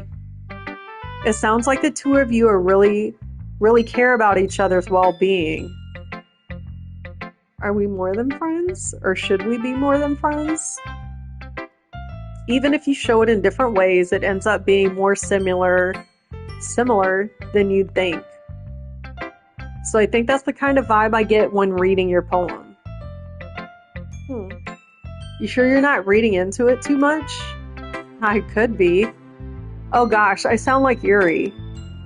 But in any case, Sayori's writing has kind of a gentle feel to it. I can tell that she likes exploring with emotions like happiness and sadness. Who knew that someone so happy would enjoy sad things too? Me. I knew that. Yeah, it's totally unexpected. No, it's not. Not if you've actually lived your life and know people.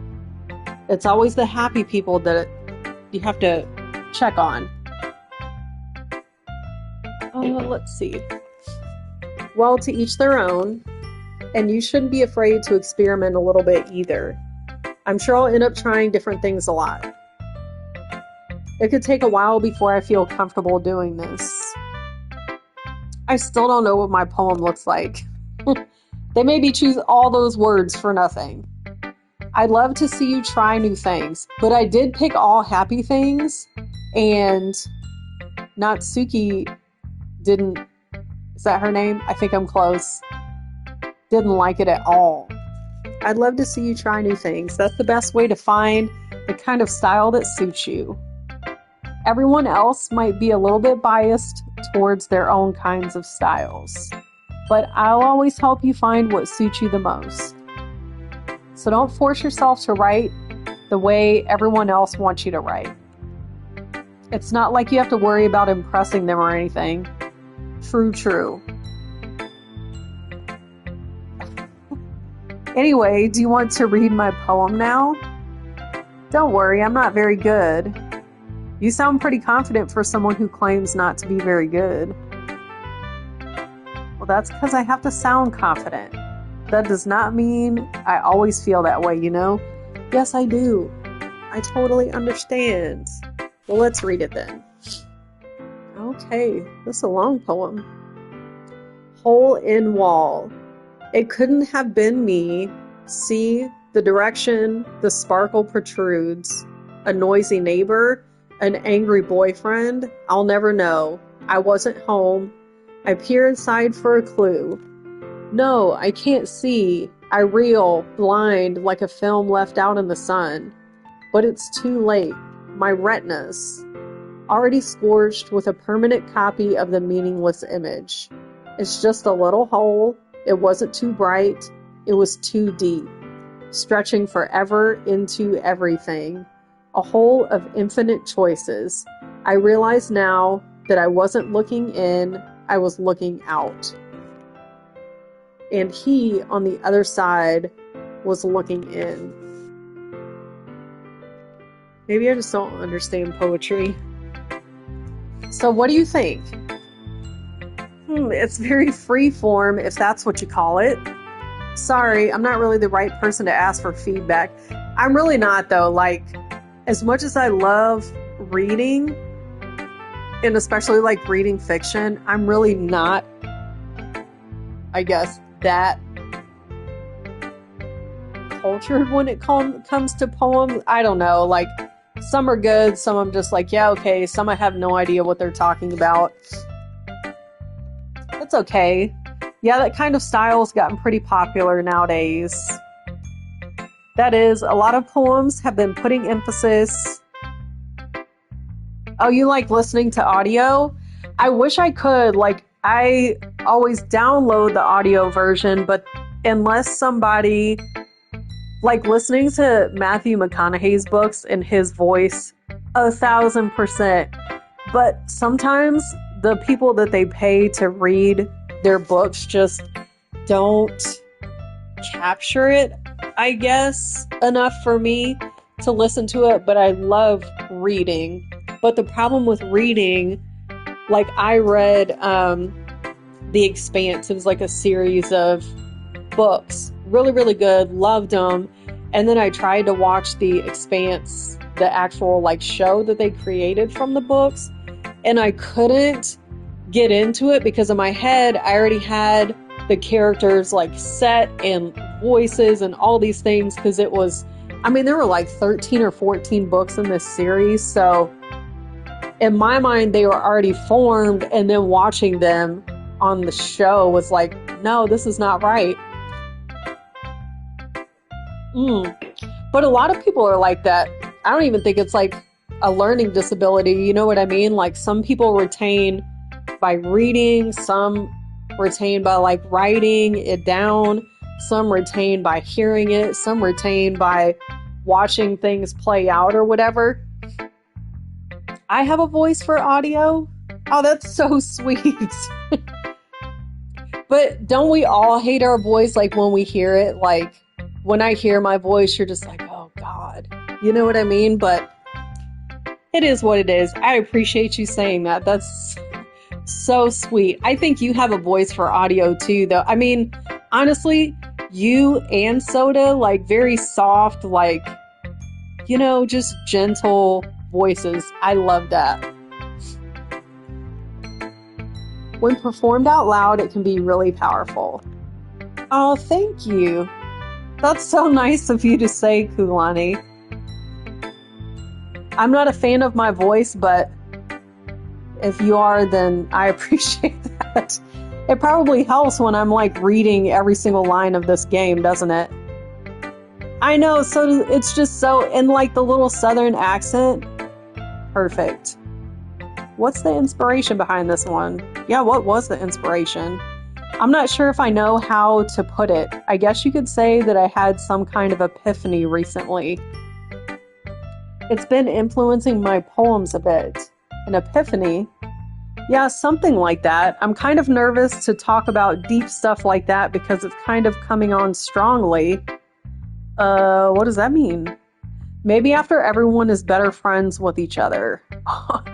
Are you trying to say that you like me, Monica? Anyway, here's Monica's writing tip of the day. Sometimes when you're writing a poem or a story, your brain gets too fixated on a specific point. If you try so hard to make it perfect, then you'll never make any progress. I think that's true with anything. I used to be like a hardcore perfectionist, which just meant that I felt like nothing was ever finished because it wasn't perfect, but nothing is ever perfect. So being a perfectionist is just pointless. Just force yourself to get something down on the paper and tidy it up later.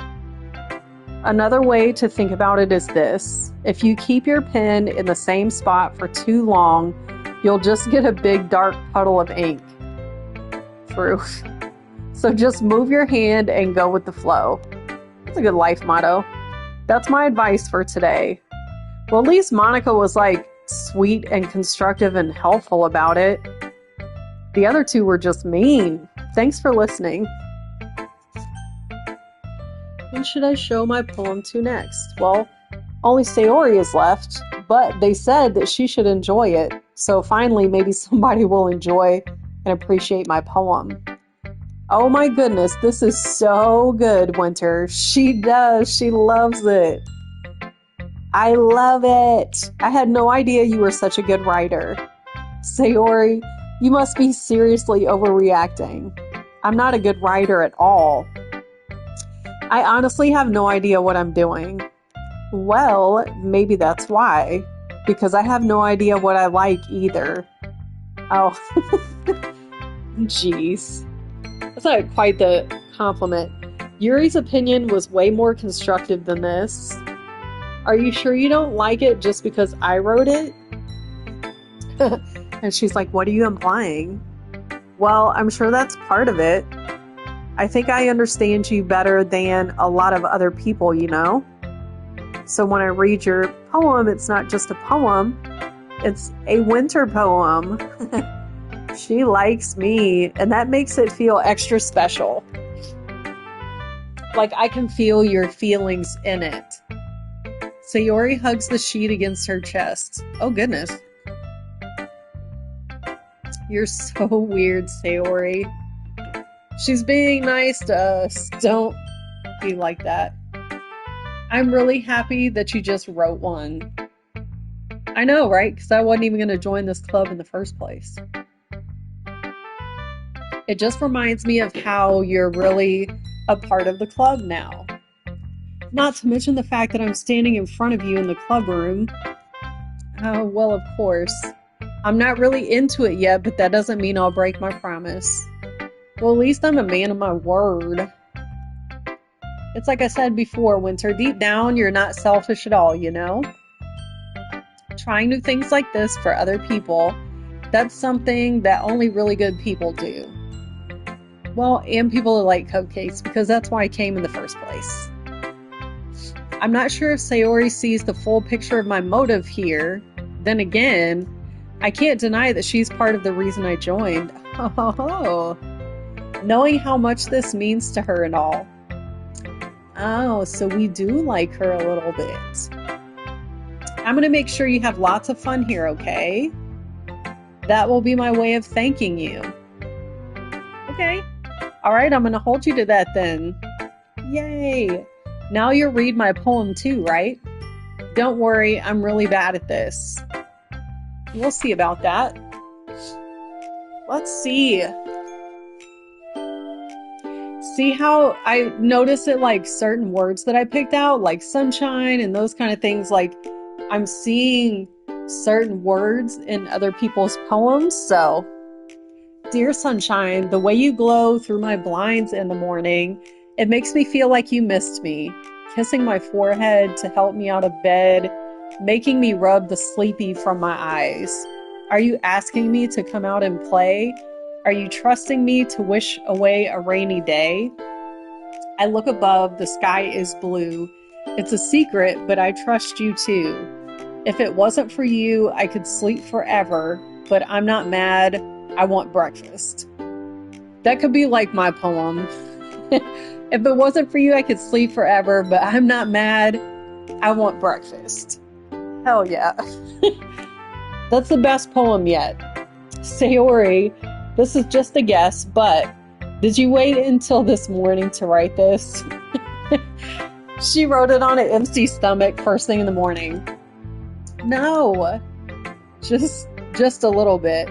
That's because she never wakes up on time. You can't answer just a little bit to a yes or no question. I forgot to do it last night. Well, at least that makes me feel a little bit better about myself. Don't be mean. I still tried my best. It was a pretty decent poem, like an ode to sunshine. I didn't mean to say that it was a bad poem. It came out nice, or how should I put it? It sounds just like you. Really? Yeah. Especially that last line. I made eggs and toast. That's a good breakfast. Or avocado toast. I love avocado toast. Even though you were late to school, it's bad to skip breakfast. I get all cranky. I don't really eat breakfast though, unless I'm like on vacation. Then for some reason, I'm always hungry for breakfast. It's like my body knows we're on vacation and we want to eat every meal possible. At home though, like I just don't care about breakfast. I don't really eat breakfast. It's usually just coffee until I'm hungry for lunch. But definitely on vacation, I'm always hungry for breakfast. I don't know what the difference is. Well, I guess there's no point in arguing. Anyway, thanks for showing me. This was so much fun. Monica's the best. But next time I won't forget, and I'm going to write the best poem ever. Saturday mornings, yeah, like I definitely like brunch too, or like if somebody's visiting me, like I'll take them somewhere for breakfast. But if I'm just like at home, like I don't have breakfast stuff because I just don't really eat it. And I'm an empty nester now, so like everything here is stuff that I actually eat. So I don't really have breakfast stuff. If I do, I don't eat it at breakfast time, I eat it at night. Night breakfast is the best. And I'm going to write the best poem ever. Well, I guess I look forward to it. You guess? Phew. I guess that's everyone. Hell yeah, that was long. I glanced around the room. That was a little more stressful than I anticipated. It's as if everyone is judging me for my mediocre writing abilities. Yeah, they did. Even if they're just being nice, there's no way my poems can stand up to theirs. I don't know, what's her name, Natsuki, that just basically said like, cheetahs run, eagles fly. I feel like mine probably stood up to hers. This is a literature club after all. I sigh. I guess that's what I ended up getting myself into. Across the room, Sayori and Monica are happily chatting. My eyes land on Yuri and Natsuki. They gingerly exchange sheets of paper, sharing their respective poems. As they read in tandem, I watch each of their expressions change. Natsuki's eyebrows furrow in frustration. Meanwhile, Yuri smiles sadly. What's with this language? Did you say something? Oh, it's nothing. Natsuki dismissively returns the poem to the desk with one hand.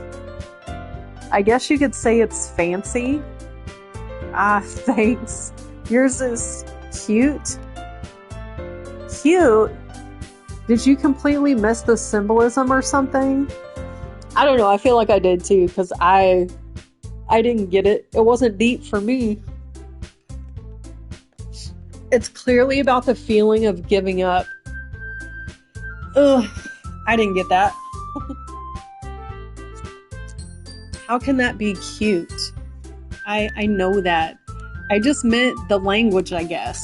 I was trying to say something nice. You mean you have to try that hard to come up with something nice to say? Oh man. They're arguing over their poems. Thanks, but it really didn't come out nice at all. Well, I do have a couple of suggestions. Uh-oh, this isn't going to be pretty.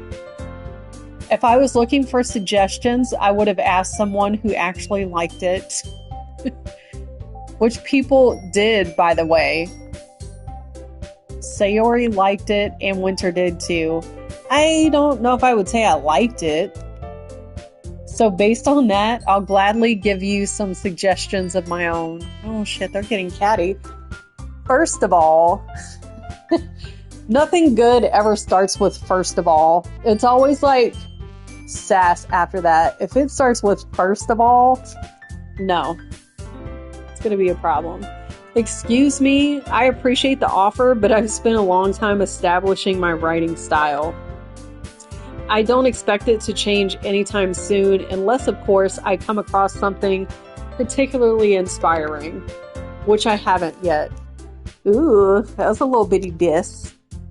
And Winter liked my poem too, you know. It is the first line to let you know there's about to be a problem. First of all, why are they throwing me into their argument? He even told me he was impressed by it. Oh, shit. Natsuki suddenly stands up. Oh? I didn't realize you were so invested in trying to impress our new member, Yuri. That's not what you're just... Yuri stands up as well. Maybe you're just jealous that Winter appreciates my advice more than he appreciated yours. Ladies, leave me out of it. I didn't even say anything. It's like day 2 of this club and they're already about to fight over me. And how do you know he didn't appreciate my advice more? I hope they don't ask me. I don't want to choose. Are you that full of yourself? No. If I was full of myself, I would deliberately go out of my way to make everything I do overly cutesy. Yikes. Yeah, step in and break this up because they're getting a little snappy. Is everyone okay? Well, you know what? I wasn't the one whose boobs magically grew a size bigger as soon as Winter started showing up. Oh, shit. Did they? I wasn't even paying attention. I feel like her boobs were like pretty big from the beginning. Natsuki. Natsuki, that's a little... This doesn't involve you. Seriously, stay out of that. I don't like the fighting, guys. Suddenly, both girls turned towards me as if they just noticed I was standing there. Please don't ask me shit. Leave me out of it. Winter, she's just trying to make me look bad. It does, yeah. I wonder if she really like stuffed her bra or something. That's not true. She started it. You guys, I am not a babysitter. Please, I don't want to be involved in your argument. If she could get over herself and learn to appreciate that simple writing is more effective, then this wouldn't have happened in the first place. What's the point in making your poems all convoluted for no reason? I mean, I understand that too, but they can't be so simple that, like, they're grade school. The meaning should jump out at the reader, not force them to have to figure it out. Help me explain that to her, Winter.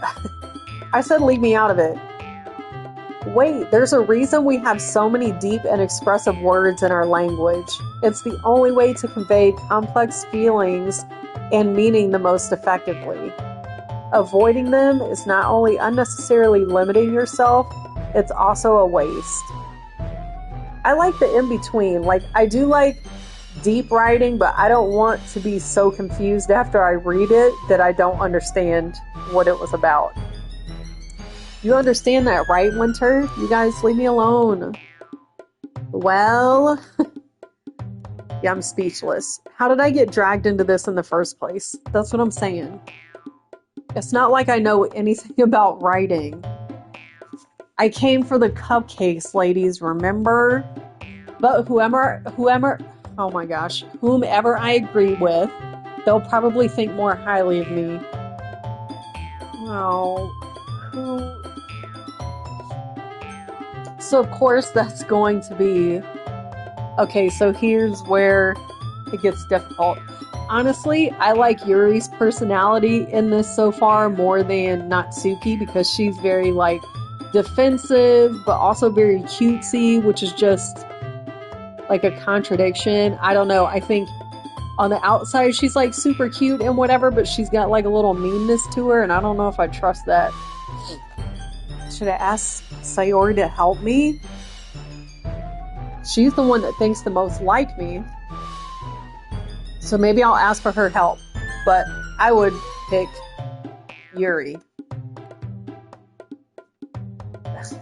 Natsuki glares at me, drying up any words I had in my mouth. So instead, I turn to Yuri. But Yuri's expression is so defenseless that I can't bring myself to say anything to her. Sayori! Everyone's fighting is making Sayori uncomfortable. How can the two of you keep fighting when you know you're making your friend feel like this? There you go. There's a good diversion.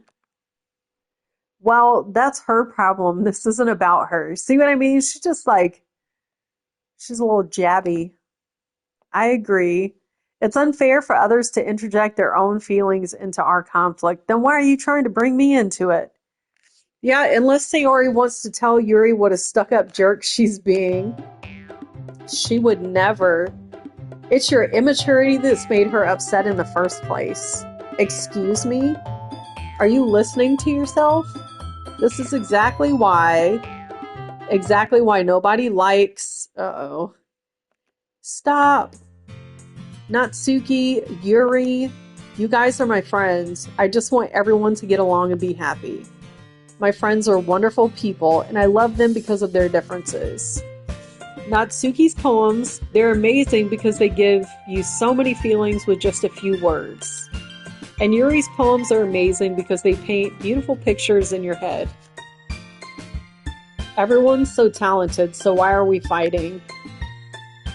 I think they're fighting because they both like me. That's what I think. Natsuki's cute and there's nothing wrong with that. And Yuri's boobs are the same as they always were. I mean, I didn't notice the difference, but I really wasn't paying that much attention. Big and beautiful. Poor Yuri, I know she's like, oh my god, so embarrassed. Sayori stands triumphantly. Monika stands behind her with a bewildered expression. Me too, this has gone way too far. We're just writing poems. I'll make some tea. Yuri rushes off. Natsuki sits down with a blank expression on her face, staring at nothing. So this is why Sayori is vice president. I whisper to Monika. She nods in return. To be honest, I might come off as a good leader and I can organize things, but I'm not very good with people. I couldn't even bring myself to interject. Yeah, but that's just being smart. You stayed out of the argument. As president, that's kind of embarrassing of me. Well, I mean, I guess you are president, but... Nah, it's not like I can blame you. I wasn't able to say anything either. That's what I'm saying, I was trying to stay out of it. Well, I guess that just means Sayori is amazing in her own ways, isn't she? You could say that. She might... Why am I talking like that about my friend? She might be an airhead, but sometimes it's weirdly suspicious that she knows exactly what she's doing. I see. Take good care of her, okay? I would hate to see her get herself hurt. That makes two of us. You can count on me. Why did I just call her Airhead? That's not nice. Monica smiles sweetly at me, causing my stomach to knot. Oh, causing your stomach to knot, huh? Such a genuine person that really does make a good president, regardless of what she says. If only I could get the chance to talk to her a little more. Oh, do I like Monica? I feel like I just can't make up my mind. I like everybody here, apparently. Okay, everyone. It's just about time for us to leave. How did you all feel about sharing poems? I don't know if I liked it. It was a lot of fun. Well, I'd say it was worth it. It was alright. Well, mostly. Winter, how about you? Yeah, I'd say the same. The same as who? It was a neat thing to talk about with everyone. In that case, we'll do the same thing tomorrow. No. I don't want to do that. And maybe you learn something from your friends too. We have to write another poem. Damn it, we do. So your poems will turn out even better. I think to myself, I did learn a little more about the kinds of poems everyone likes. With any luck, that means I can at least do a better job impressing those I want to impress. I nod to myself with newfound determination. Who do I want to impress? Winter, ready to walk home? Sure, let's go. Sayori beams at me. It truly has been a while since Sayori and I have spent this much time together. I can't really say I'm not enjoying it either. Ooh. I feel like maybe a romance is blossoming. But then also I'm clearly attracted to the other people, and Monica smiled at me and made my stomach feel weird, so. Sayori, about what happened earlier. What do you mean? You know, between Yuri and Natsuki. Does that kind of thing happen often? No. That's really the first time I've seen them fight like that. Great, so it is me that they're fighting about. I promise they're both wonderful people. You don't hate them, do you? No, I don't hate them. I just wanted your opinion, that's all. I can see why they'd make good friends with you. You know, Winter, it's nice that I get to spend time with you in the club. But I think seeing you get along with everybody is what makes me feel the happiest. Aw. And I think everyone really likes you too. Every day is going to be so much fun. It looks like Sayori still hasn't caught on to the kind of situation that I'm in. Sure, being friends with everyone is nice, but does it really need to stop there? Oh shit, am I a little playboy? We just have to see what the future holds, Sayori. I pat Sayori on the shoulder. I said that more to myself than her, but it's easy to use Sayori as an internal monologue sometimes. Yeah, let's do this. Oh, I gotta make another poem. So who do I want to impress? I feel like obviously Natsuki likes cute things and words and very simple things. Monica, what was hers about? Monica's was the hole in the wall, right? I didn't quite get that. Like, it was pretty artsy though. And then Yuri's was about the light and like letting go of the past.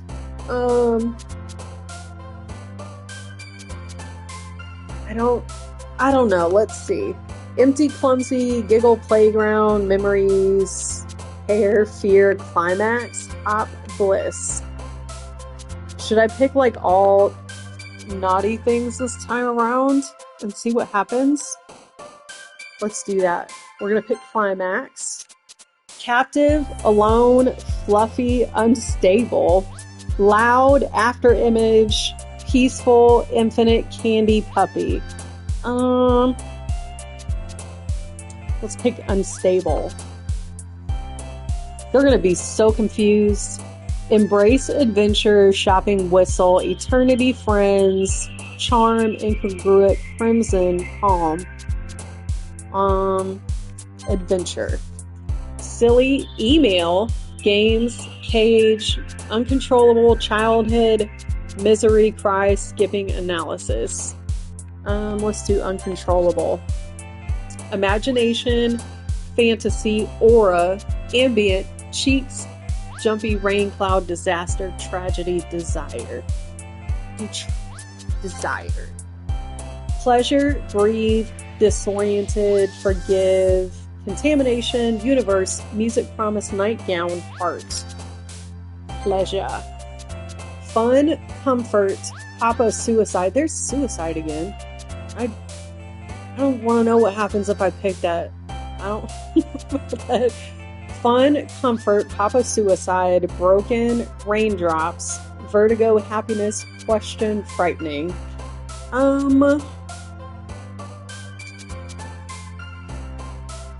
Frightening. Lazy, special, blanket, fester, ocean, meager, love, shiny, precious, tenacious. Let's pick love. Lipstick, beauty, scars, color, secretive, chocolate, fickle, treasure, parfait, kitty. Choose lipstick. Unrestrained, hopeless, existence, cute, philosophy, entropy, sugar, time, journey, prayer. Let's do unrestrained.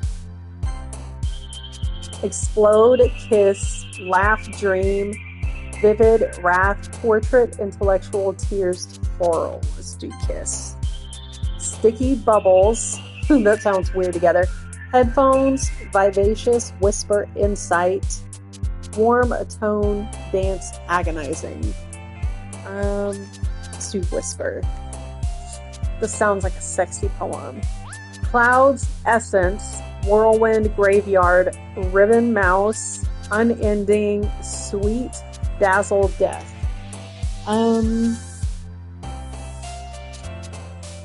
Maybe sweet.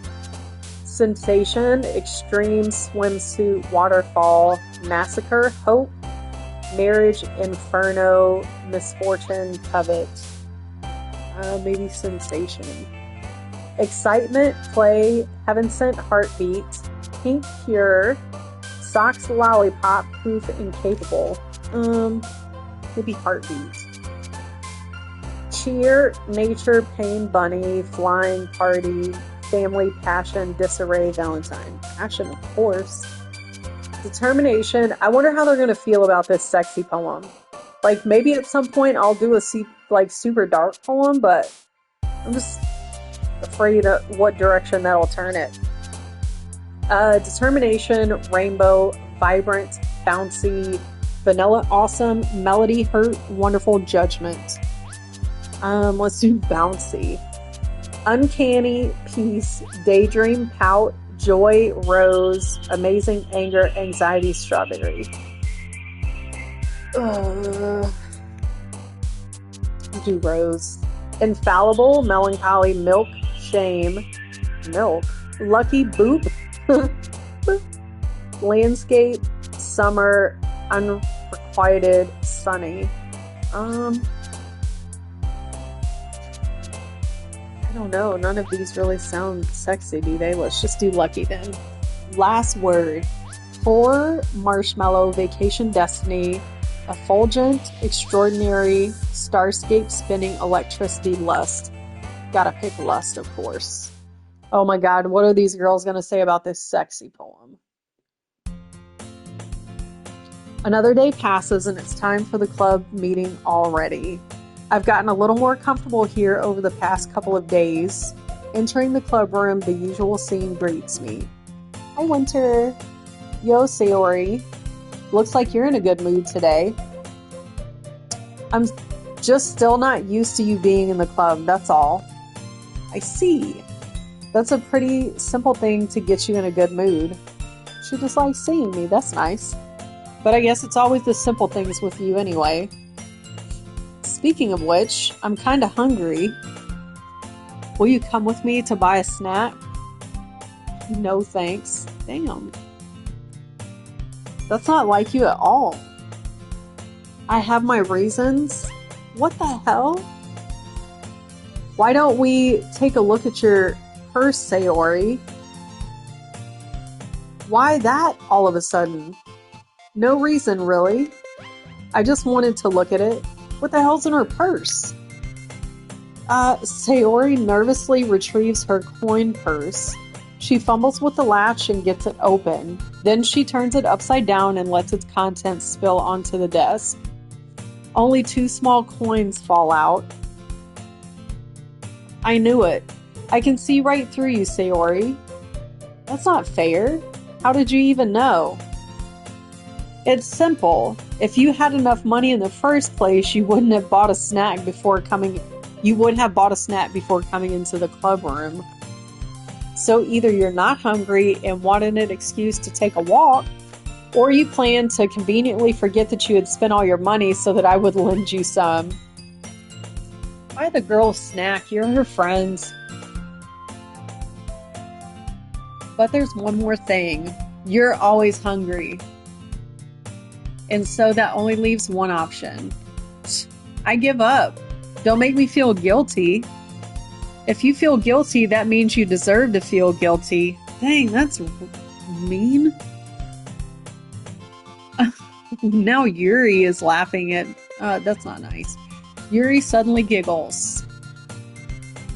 I didn't notice that she was listening in. Her face is in her book, as always.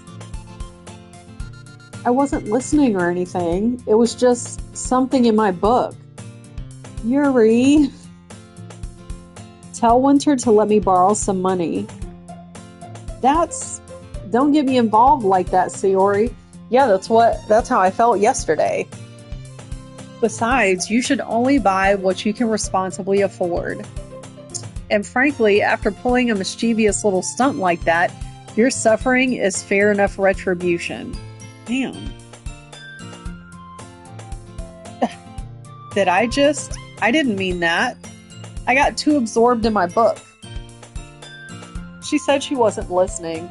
She clearly was. I really like when you speak your mind, Yuri. It doesn't happen much, but it's a fun side of you. There's no way you could think that. You were right, though. I did something bad, and now I have to accept the revolution. The fuck does that mean? Retribution. Okay. I was gonna say. Still coming from you, Sayori. I guess there's a little devil inside all of this, isn't there? There is, and what she did wasn't that bad. The girl just wanted a snack, but she didn't have enough money for a snack. Don't let her fool you. Sayori knows exactly what she's doing. After all, she told you guys she was bringing me to the club before she even told me. But you wouldn't have come if it weren't for the cupcakes. So I had to trick Natsuko into making them. Come on, give me more credit than that, Sayori. I mean, I did only come for the cupcakes. Out of nowhere, something smacks Sayori in the face and tumbles onto the desk. What the heck? What was a cookie? Did somebody give her a cookie because she was hungry? Sure enough, it's a giant cookie wrapped in plastic. I used to love those. We used to be able to get them like at high school from our cafeteria. They were so good. Sayori glances around. Is this a miracle? I don't know. I'm pretty hungry for a cupcake after we've been talking about it, and no one has thrown a cupcake in my face. It's because I paid my restitution. Retribution. Revolution. Restitution. Actually, that one almost worked. I was just going to give it to you, but then I heard you blab about the cupcakes. It was totally worth seeing your reaction, though. Natsuki, that's so nice of you. I'm so happy. Sayori hugs the cookie. Geez, just eat it. Sayori rapidly tears open the wrapper and takes a big bite. So good. Sayori suddenly clasped her hands over her mouth. I bit my tongue. Oh, I hate when that happens. You're going through a lot over just one cookie. Natsuki takes a bite of her own cookie. Yours looks really good too, Natsuki. Can I try it? Oh my god, eat your own cookie. Geez, beggars can't be choosers. But yours is chocolate. Yeah, why do you think I gave you that one? Fine. Still, I'm really happy that you shared this one with me. Sayori gets out of her seat and goes behind Natsuki, then wraps her arms around her. Geez, I get it. Cookie still in hand, Natsuki reaches up to nudge Sayori off of her. Sayori suddenly leans down and takes a bite out of Natsuki's cookie. Oh my gosh. Did she really do that? Did you seriously just do that? Mouthful, Sayori trots away to safety. She really did that. Yuri and I laugh as well. What the hell? She really did that. Geez, you're such a kid sometimes. Monica, can you tell Sayori? Natsuki glances around. Monica isn't in the club room. Where's Monica anyway? Good question. Have any of you heard anything about her being late today? Not me. Yeah, I haven't either. I wonder where she is. That's a bit unusual. I hope she's okay. Of course she's okay. She probably just had something to do today. She's pretty popular after all. Yeah, but she's the president. You don't think she has a... I wouldn't be surprised. She's probably more desirable than all of us combined. That's true. Excuse me?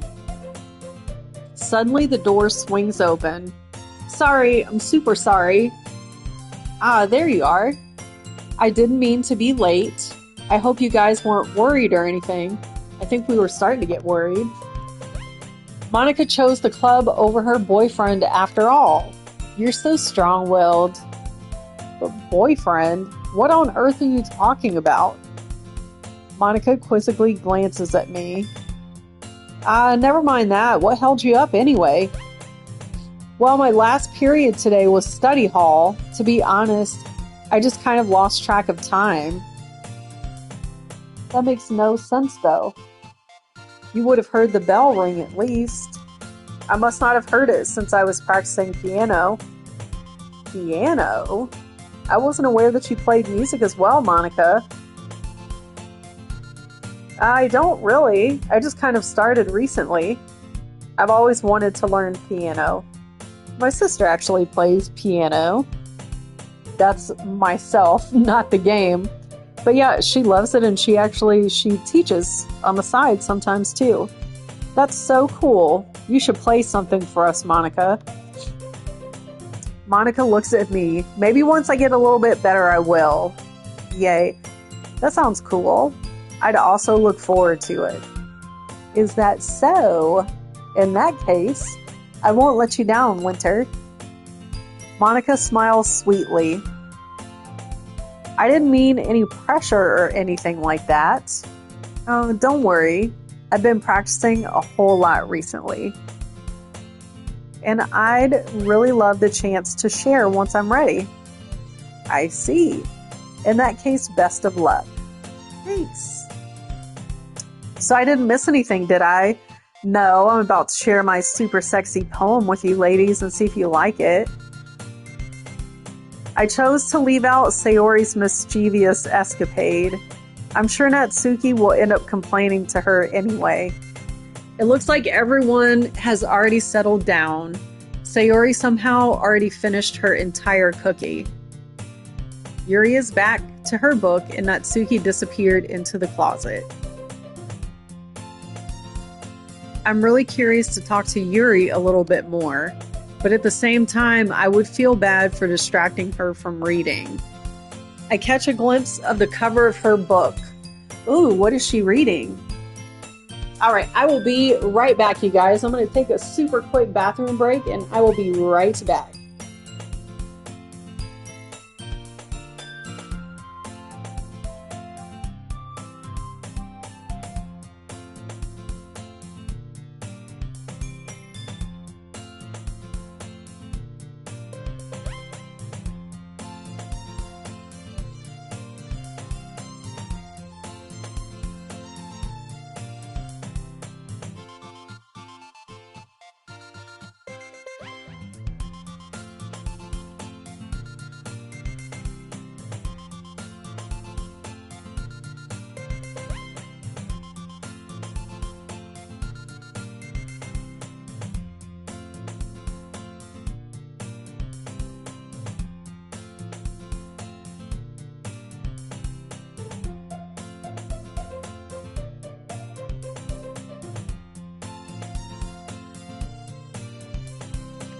All right, I am back. So let's figure out what she's reading about, and I really want to see their reactions to my super sexy poem. I catch a glimpse of the cover of her book. It looks like the same book that she lent to me. More than that, she seems to be on the first few pages. Crap. I think she noticed me looking at her. She sneaks another glance at me and our eyes meet for a split second. But that only makes her hide her face deeper in the book. Sorry, I was just spacing out. I mutter this, sensing I made her uncomfortable. Oh, it's fine. If I was focused, then I probably wouldn't have noticed in the first place. That's true. But I'm just rereading a bit of this, so... That's the book you gave me, right? Mm-hmm. I wanted to reread some of it. Not for any particular reason. Just curious, how come you have 2 copies of the same book? She probably wanted to discuss it with me. Well, when I stopped at the bookstore yesterday... that's not what I meant. I mean, I just happened to buy 2 of them. I see. There's something fairly obvious here that Yuri isn't telling me, but I decide to let it go. I'll definitely start reading it soon. I'm glad to hear. Once it starts to pick up, you might have a hard time putting it down. It's a very engaging and relatable story. Is that so? What's it about anyway? Well, Yuri closes the book and scans her eyes over the back. The book is titled Portrait of Markov. There's an ominous-looking eye symbol on the front cover. Alright, I just wanted to make sure I don't accidentally give anything away. Basically, it's about this girl in high school who moves in with her long-lost younger sister. But as soon as she does so, her life gets really strange. She gets targeted by these people who escaped from a human experiment prison. What? And while her life is in danger, she needs to desperately choose who to trust. No matter what she does, she ends up destroying most of her relationships, and her life starts to fall apart. Damn, that's kind of dark, isn't it?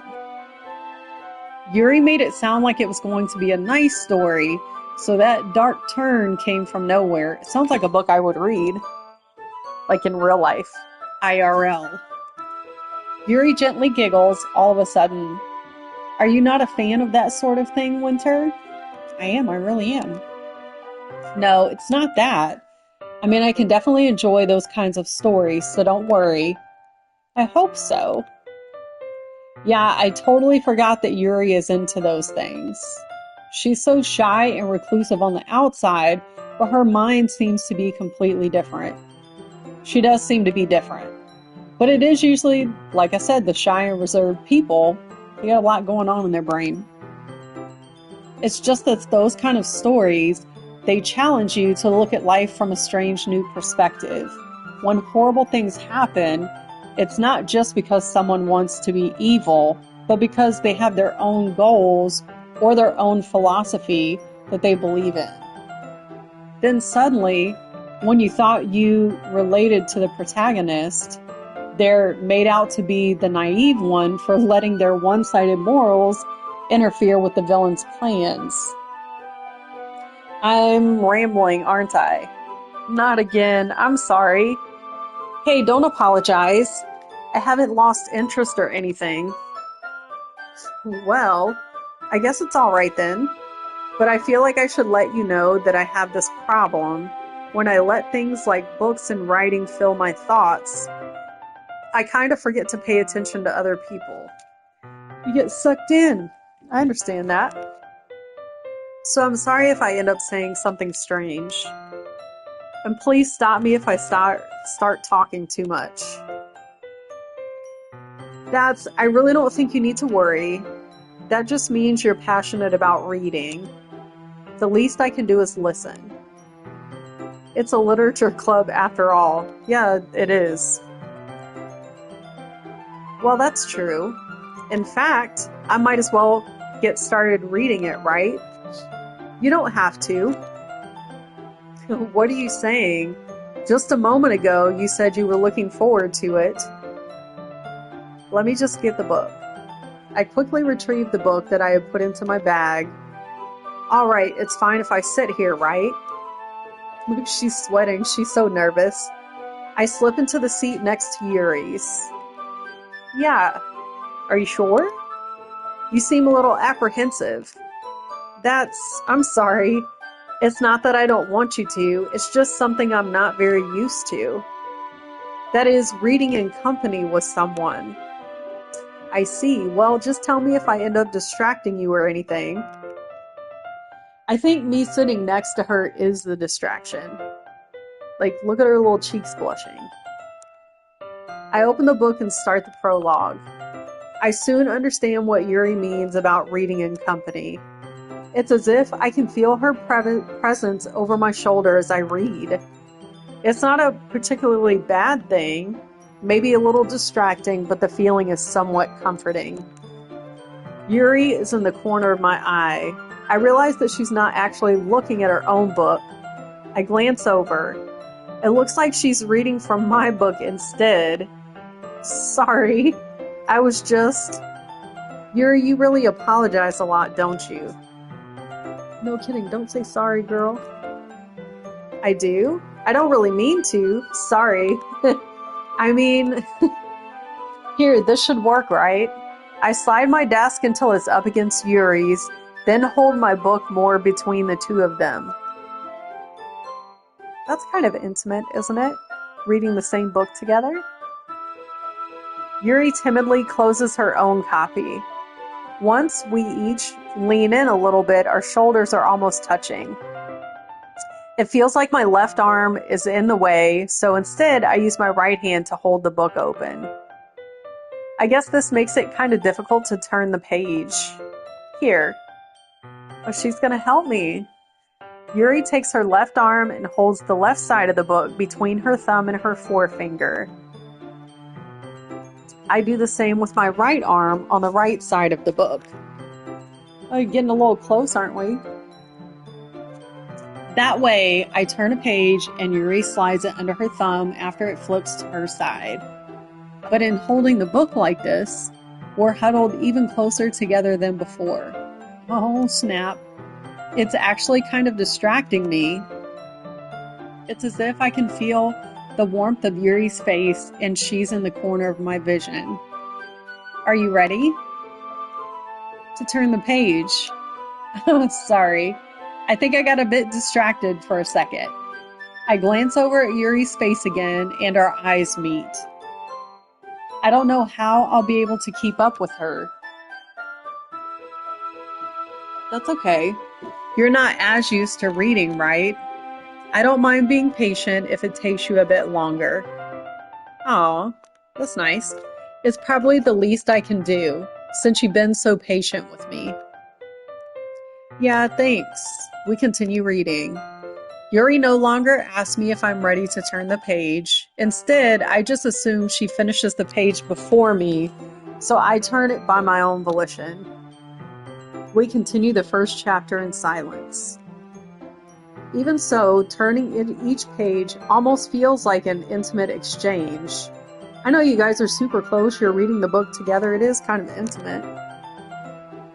My thumb gently letting go of the page, letting it flutter over to her side as she catches it under her own thumb. Hey Yuri, this might be a silly thought, but the main character kind of reminds me of you a little bit. You think so? How does she? Well, I guess she's more blunt in a lot of ways, but she also second guesses all of the things that she says and does. Like she's afraid she'll do something wrong. It's not like I can see into your head or anything, but they're kind of reminiscent of some of your mannerisms. I see. Yuri remains silent for a moment. But Winter, that's probably a terrible thing to have in common with her. That's so embarrassing that you think that. Wait, I didn't mean it in a bad way or anything. Sorry, I really didn't know you were self-conscious about that sort of thing. I guess I more meant that it's kind of cute. Oh, that changed her face.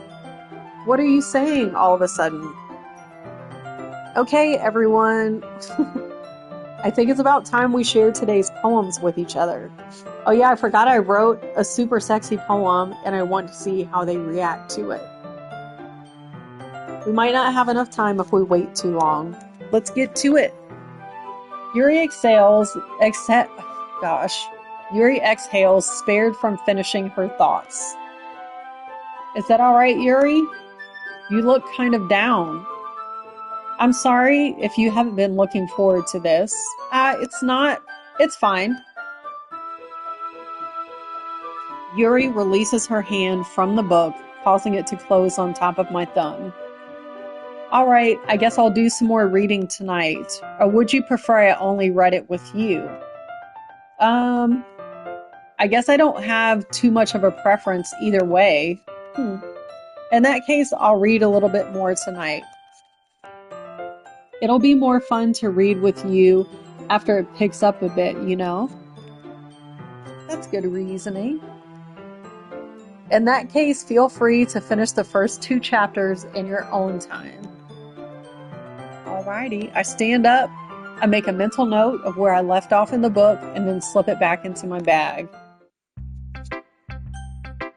Who should I show my poem to first?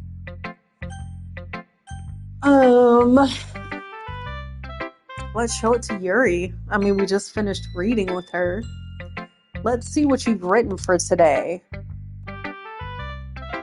Yuri stares at the poem with a surprised expression on her face. Do you like it? Winter, how did you pick up on this so quickly? Just yesterday, I was telling you the kind of techniques worth practicing. Maybe that's why. You did a good job explaining. I really wanted to try giving it more imagery. Yuri visibly swallows. So she likes my sexy poem. Even her hands appear sweaty. I'm not used to this. Used to what? I don't know. It's fine. Take your time. Yuri breathes and collects her thoughts. I know that Yuri likes to think before she speaks, so I offer that patience to her. Just being appreciated like this, I guess. It probably sounds really stupid, but seeing someone motivated by my writing, it just makes me really happy. That doesn't sound stupid at all. Are you saying that you've never shared your writing before? Yuri nods. Really, I don't believe it. I really only write for myself. And besides, people would just laugh at me. Oh, that's not true. I liked your poem. Do you really think that? Again, Yuri nods. Huh, even your close friends? Yuri doesn't respond to that. Does she not have close friends? I wonder why. Anyway, do you want to share the poem you wrote today? Yeah, I do. If it's with you. Oh. Alright, girl.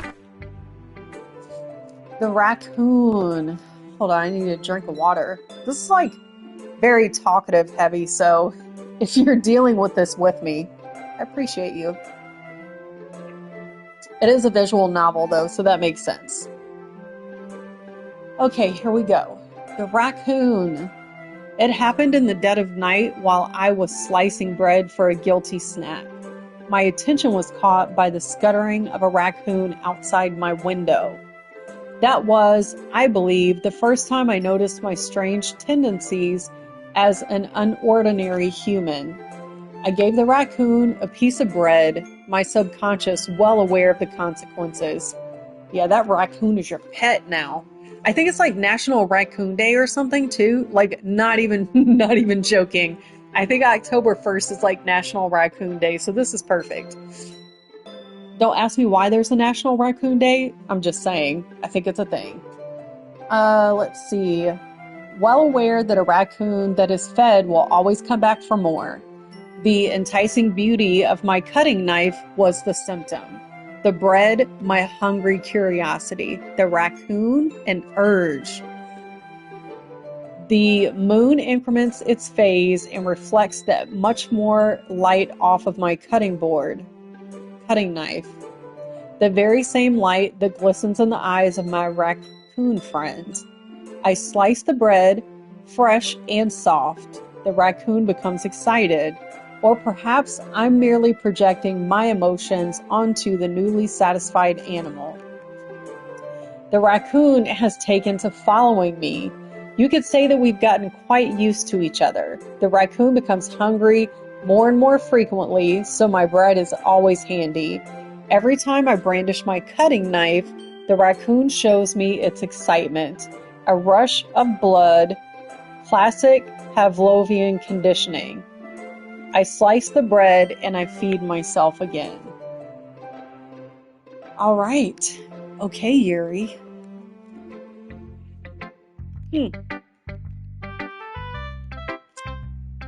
Let's see. That was a good poem about raccoons, trash pandas. I was a little more daring with this one than yesterday's. I can see that. It's a lot more metaphorical. I don't know if it's my fault, but I can't begin to imagine what this poem is about. I mean, if it's not about literal raccoon and bread, I don't know. I don't know either. That's all right. It's a bit closer to my preferred writing style. Using the poem as a canvas to express vivid imagery and conveying emotions through them. Yeah, if I take it at face value, then I can't even figure out what it's supposed to mean. If it's at face value, she literally just made friends with a raccoon by giving him bread. Well, I think it's something that different people can relate to in their own way. I wanted to express the way it feels for me to indulge in my more unusual hobbies. It's those sorts of things I'm usually forced to keep to myself. So I sometimes enjoy writing about them. Why do you keep them to yourself? Because they're embarrassing and people would make fun of me. Don't you have anything like that, Winter? Me personally, I'm a huge fan of ASMR. I know it's a very weird thing, but it's super relaxing. Oh my gosh, Kulani, thank you so much for hanging out with me for such a long time. I appreciate you. Have a good rest of your day, and I'm sure I will see you later tonight. But send me a message on Discord about your stuff. Well, yeah, I guess I do. I feel like everyone has a little something like that. The best we can do is respect each other and our individualities. Preach, sister. Even if it's difficult sometimes and some things make us uncomfortable. After all, if I hadn't learned to embrace my own weirdness, I would probably hate myself. Oh, we can't have that. Weirdness is what makes you an individual, honey. I might be ranting a little bit now, but I'm glad that you're a good listener. Who should I show my poem to next? Let's show Monica. She was flirting a little bit too, I think, so let's see how she likes my sexy poem. Hi again, Winter. How's the writing going? All right, I guess. I'll take that, as long as it's not going bad. I'm happy that you're applying yourself. Maybe soon you'll come up with a masterpiece. Maybe. I wouldn't count on that. You never know. Want to share what you wrote for today? Sure, here you go. I'm handing her my sexy poem. Let's see if she blushes. All right, great job, Winter. I was going, ooh, in my head while reading it. It's really metaphorical. Not really, it's spicy though. I'm not sure why, but I didn't expect you to go for something so deep. I guess I underestimated you. It's easiest for me to keep everyone's expectations low. That way, it always counts when I put in some effort. I mean, that's that's one way to do things. What is that? Under promise and over deliver? That's not very fair. Well, I guess it worked anyway. You know that Yuri likes this kind of writing, right? Writing that's full of imagery and symbolism. Unlike Sayori, who likes simple and direct words to describe happiness and sadness. Yuri likes it when readers are left to derive their own meaning out of it. It's very challenging to write like that effectively, both allowing people to get something out of it just by feel or letting them deeply analyze all of the nuances. It can take years of practice, which I'm assuming Yuri has at this point. I never really asked, though. I'm sure I'm nowhere near her level yet. No, I just started. Don't worry so much about that. You do your own thing. Just keep exploring and learning by trying new things. I will do that, Monica. But anyway, you want to read my poem now? Yes, I do.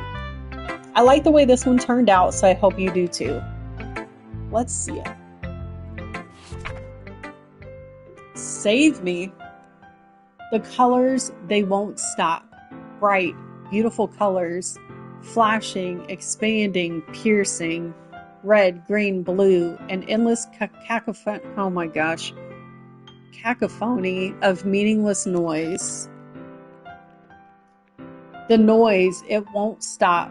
Violent, grating waveforms, squeaking, screeching, piercing, sine, cosine, tangent, like playing a chalkboard on a turntable, like playing a vinyl on a pizza crust, an endless poem of meaningness. Load me. Okay. All right. You lost me somewhere in the middle around there. It's even more abstract than your last one, huh? I guess it's just the way I write. I'm sorry if you don't like it.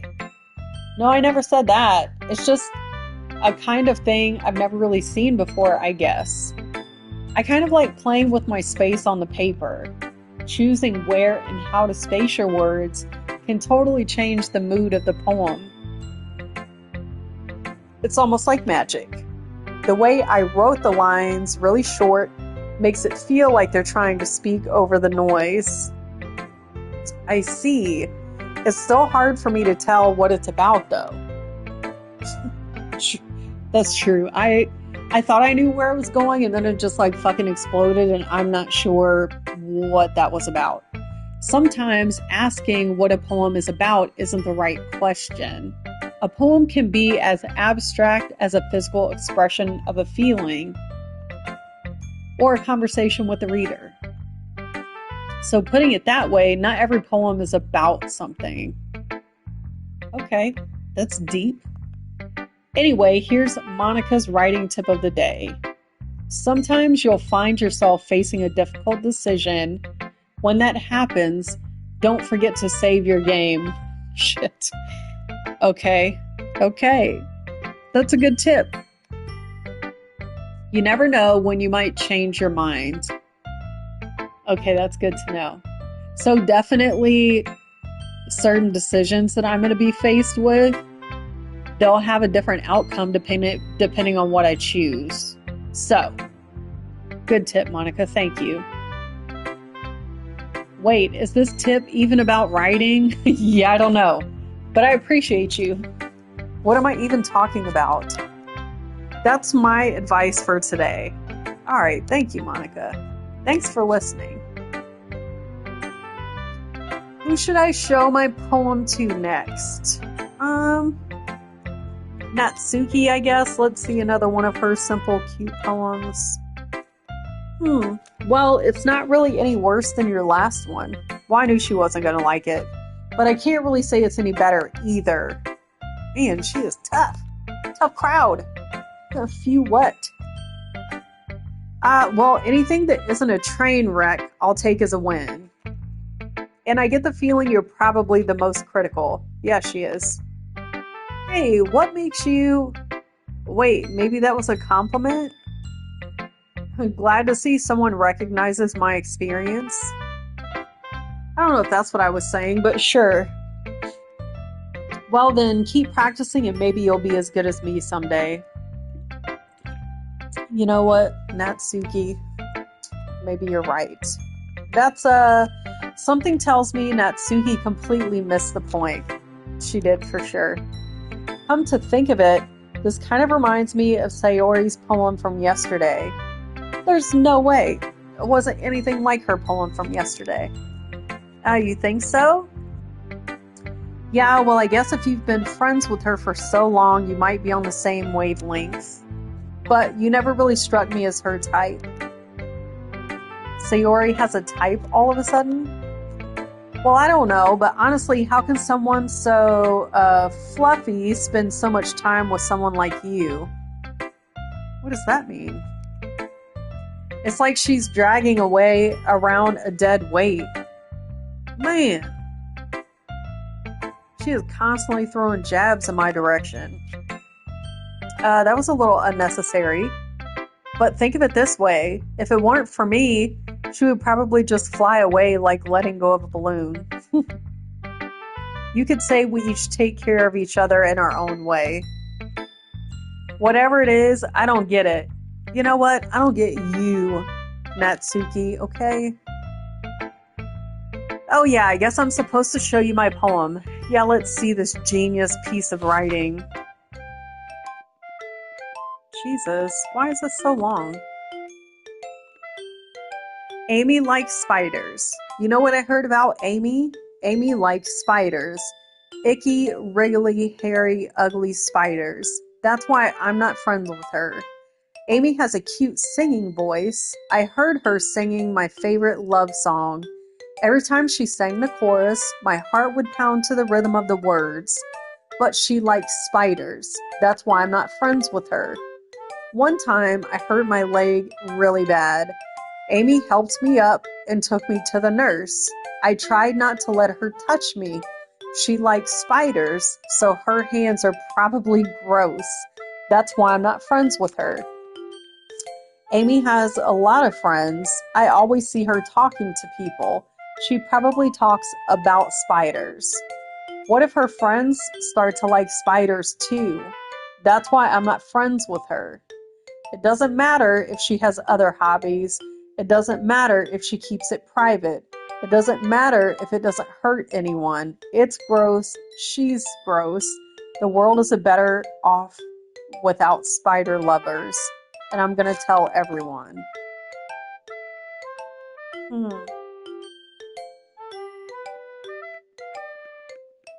I feel like that wasn't about spiders at all. If you're watching the replay of this, or if you happen to be hanging out in the chat, what do you think this poem was about? Because I don't think that was about spiders at all.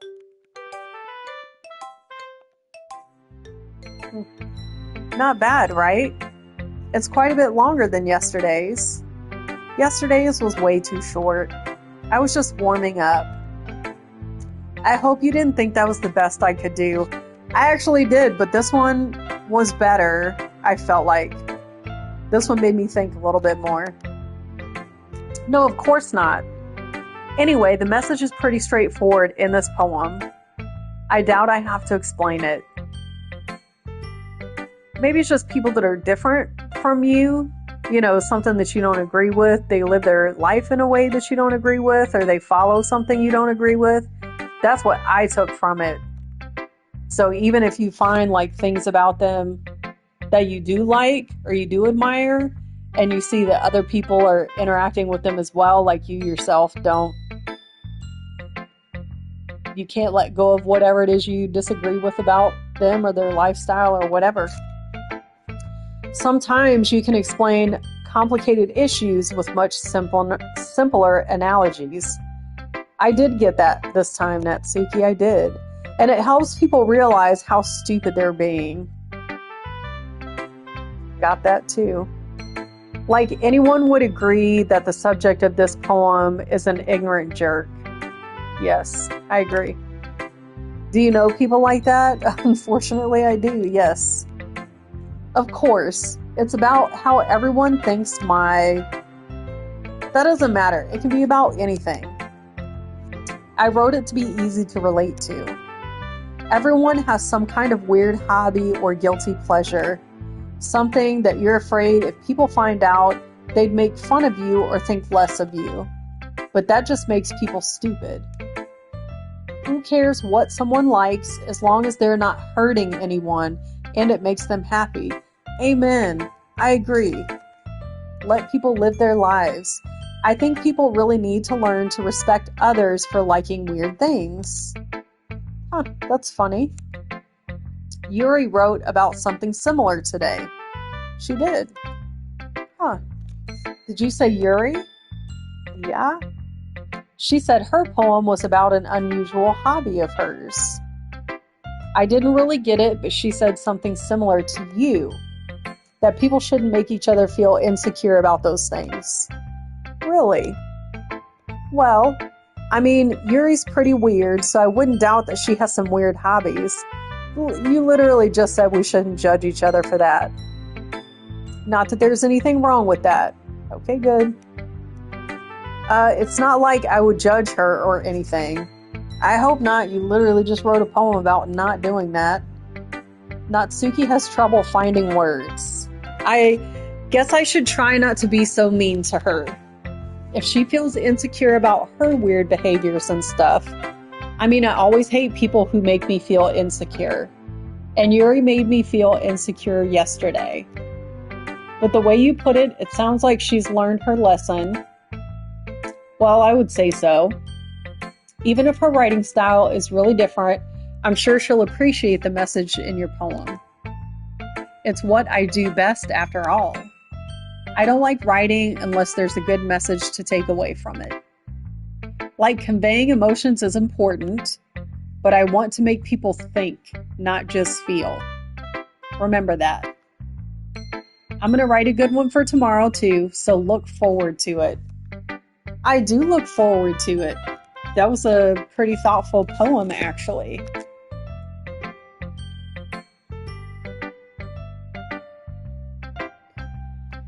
All right, Sayori's the only one left, so let's show our poem to her. Ooh, I like this one, Winter. It has some nice feelings in it. I'm glad. Still though, your tone makes it sound like you liked yesterday's poem better. I think she did, because this one was like a sexy poem. I guess you caught me. Sometimes you know me a little too well for my own good. Well, don't just try to be nice about it. If I'm doing a bad job, then I'd rather just hear it. No. I still liked this one, I promise. You know, I wouldn't lie to you, Winter. Never ever. Yeah, I guess so. What made yesterday's poem so great compared to this one then? Well, I'm not very good at figuring out if poems are good or bad, but that's why I just go by my heart. If it makes me feel things, then it must be a good poem.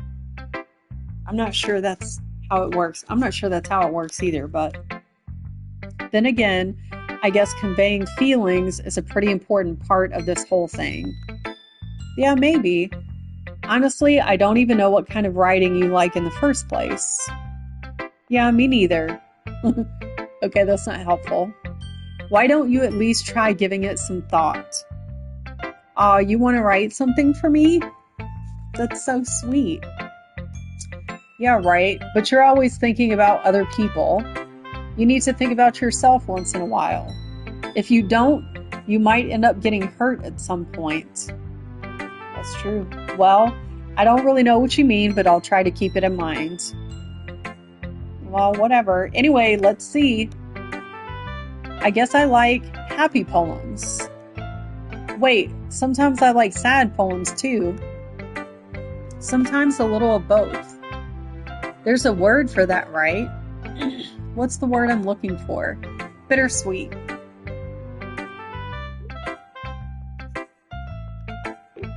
I like things that are happy and things that are sad. Happy and sad. I can't see you liking something sad, Sayori. Well, I like happy the most, but sometimes when you have a little rain cloud in your head, a sad poem can help give the rain cloud a little hug and make a nice happy rainbow. I mean, that's true. Sayori, that's unexpectedly poetic. Is it? Maybe I'm getting better expressing my feelings after all. Thanks, Winter. I should go write that down then. You can read my poem now, okay? Ooh, this is a long one too. Bottles. I pop off my scalp like the lid of a cookie jar. It's the secret place where I keep all my dreams. Little balls of sunshine, all rubbing together like a bundle of kittens. I reach inside with my thumb and forefinger and pluck one out. It's warm and tingly. But there's no time to waste. I put it in a bottle to keep it safe. And I put the bottle on the shelf with all the other bottles. Happy thoughts, happy thoughts, happy thoughts in a bottle, all in a row. My collection makes me lots of friends, each bottle starlight to make amends. Sometimes my friend feels a certain way, down comes a bottle to save the day. Night after night, more dreams. Friend after friend, more bottles. Deeper and deeper my fingers go, like exploring a dark cave, discovering the secrets, hiding in the nooks and crannies. Digging and digging, scraping and scraping. I blow dust off my bottle caps. Doesn't feel like time elapsed. My empty shelf could use some more. My friends look through my locked front door. Finally, all done. I open up and in come my friends. And they come in such a hurry. Do they want my bottles that much? I frantically pulled them from the shelf, one after the other, holding them out to each and every friend, each and every bottle. But every time I let one go, it shatters against the tile between my feet. Happy thoughts, happy thoughts, happy thoughts in shards all over the floor.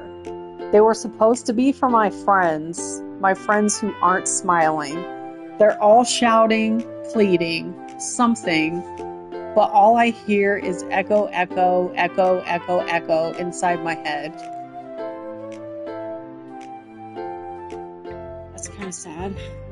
Holy crap. Sayori, did you really write this? Of course I did. Didn't I tell you yesterday I was going to write the best poem ever? Yeah, but I mean, I didn't expect something like this coming from you. Monica taught me a whole lot. And I've been really in touch with my feelings recently. I see that. It's almost kind of creepy. Creepy? Well, not exactly. Maybe because I'm so used to you being cheerful. Well, never mind. I'm thinking too hard about it. The point is, it came out good, so you should be proud of it. Aw, thanks. I feel like I was meant to express myself this way. It even helps me understand my own feelings a little bit better. Writing is like magic. You've gotten pretty passionate about this, huh? I hope you keep it up. Yeah, writing's the best. I'm going to keep writing until I die. You do that. And don't get ahead of yourself. Sayori's always had a habit of getting obsessed with something before dropping it no more than a week later. Hey, I can be like that too. I think that's why I play so many different types of games, because I have like an ADHD, bouncy ball, shiny object kind of brain. So, I'll see a game and be like, yeah, I'm going to do that, or, different hobbies. So I can feel that. I can relate. I wonder if this is one of those times. But seeing the passion in her eyes makes it hard for me to be pessimistic. Okay, everyone, we're all done reading each other's poems, right? Yes, we are. I have something extra planned today, so if everyone could come sit at the front of the room. Is this about the festival? Well, sort of. Do we really have to do something for the festival? It's not like we can put together anything good in just a few days. We'll just end up embarrassing ourselves instead of getting any new members. That's a concern of mine as well. I don't really do well with last-minute preparations. Don't worry so much. We're going to keep it simple, okay? Keep it simple, stupid. We won't need much more than a few decorations. Sayori has been working on posters, and I've designed some pamphlets we can give out during the event. Okay, that's great and all, but that doesn't tell us what we're actually going to be doing for the event. She's always a naysayer. Debbie Downer. Sorry, I thought you heard about it already. We're going to be performing. Oh shit, are we reading our poems? Performing? Monica. Yeah, we're going to be having a poetry performance. Each of us are going to choose a poem to recite during the event. But the cool part is, we're also going to let anyone else come up and recite poems too. Oh, that will be kind of cool, if somebody will do it. Sayori's putting it on all the posters in case anyone wants to prepare ahead of time. Sayori, who's been coloring a poster, holds it up for us to see. Are you kidding me, Monica? You didn't already start putting those posters up, did you?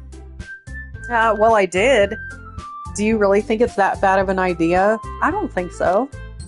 Well, no, it's not a bad idea, but I didn't sign up for this, you know. There's no way I'm going to be performing in front of a group of people like that. I understand. I don't like that either. I agree with Natsuki. I could never in my life do something like that. Imagining it, Yuri shakes her head in fear. Me too, sister. Guys, no, Sayori, I understand where they're coming from. Remember that Natsuki and Yuri have never shared their poems with anyone until just a couple of days ago. It's a lot to ask for them to recite their poems out loud to a whole room full of people. I guess I kind of overlooked that, so I'm sorry. But I still think we should give it our best. We're the only ones responsible for the fate of this club. If we start the event and each put on a good performance, then it will inspire others to do the same. And the more people who perform, the better we'll be able to show everyone what literature's all about. Yeah, that's the spirit. It's about expressing your feelings, being intimate with yourself, finding new horizons, and having fun. That's right. And it's those reasons that we're all in this club today. Don't you want to share that with others? To inspire them to find the same feelings that brought you here in the first place? I know you do. I know we all do. And if all it takes is standing here in front of the room for 2 minutes and reciting a poem, then I know you can do it. It was a good speech. A motivational speech. Natsuki and Yuri remain silent. Sayori looks worried. I guess that leaves me no choice. I agree. I don't think it's too much to ask. I think that Sayori and Monica have been trying really hard to get new members. The least we can do is help them out a little bit. Well, maybe, but it looks like Natsuki doesn't have any arguments left. Okay, fine. I guess I'll just have to get it over with. All right. Ew. Thanks, Natsuki. What about you, Yuri? Yuri dejectedly glances around at everyone else's expectant faces. I guess I don't really have a choice. That's everyone. You're the best, Yuri.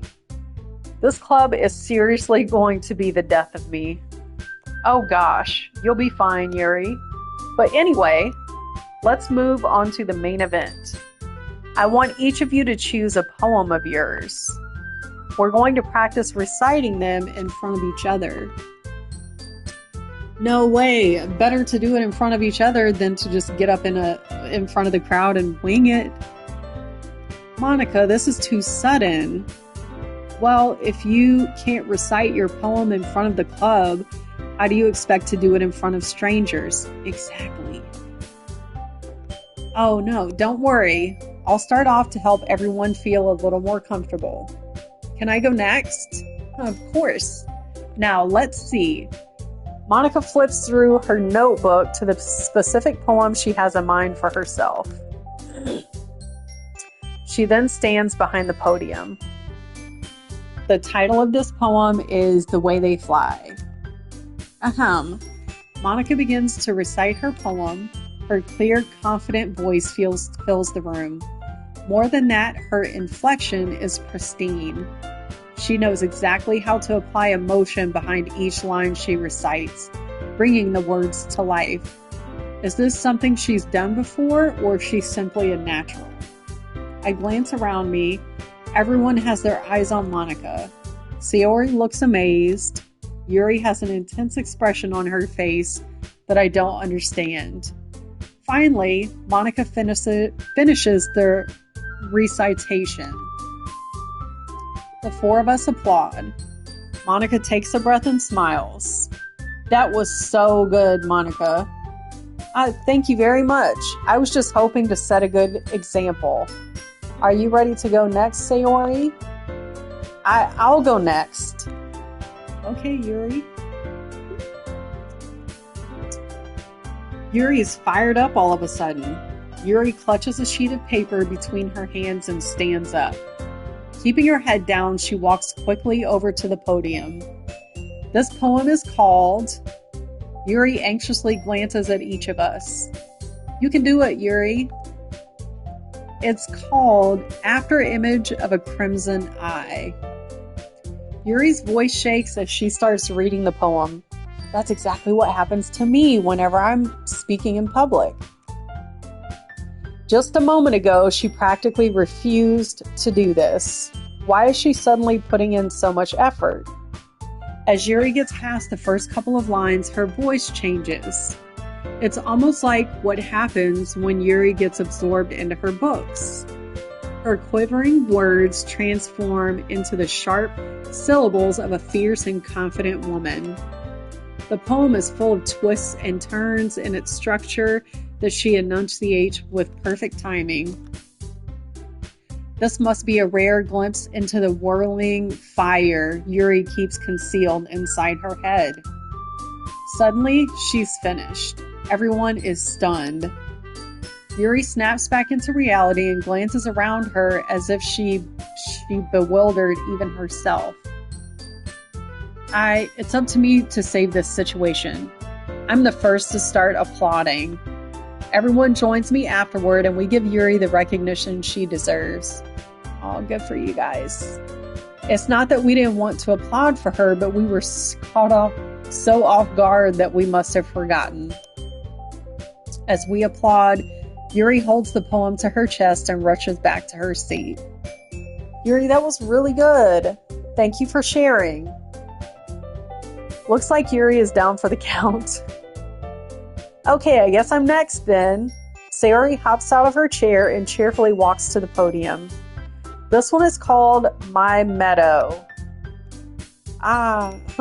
Sorry, I giggled. See, oh no, does she have the giggles now? It's a lot harder than I thought. How did you guys do it so easily? Try not to think of it like you're reciting to other people. Imagine you're reciting it to yourself, like in front of a mirror or in your own head. It's your poem, so it'll come out the best that way. I see. Okay then. Sayori begins her poem. Somehow it feels like her soft voice was made as a perfect match. The poem isn't aimlessly cheery like Sayori is. It's serene and bittersweet. If I were to read this on paper, I probably wouldn't think much of it, but hearing it come from Sayori's voice almost gives it a whole new meaning.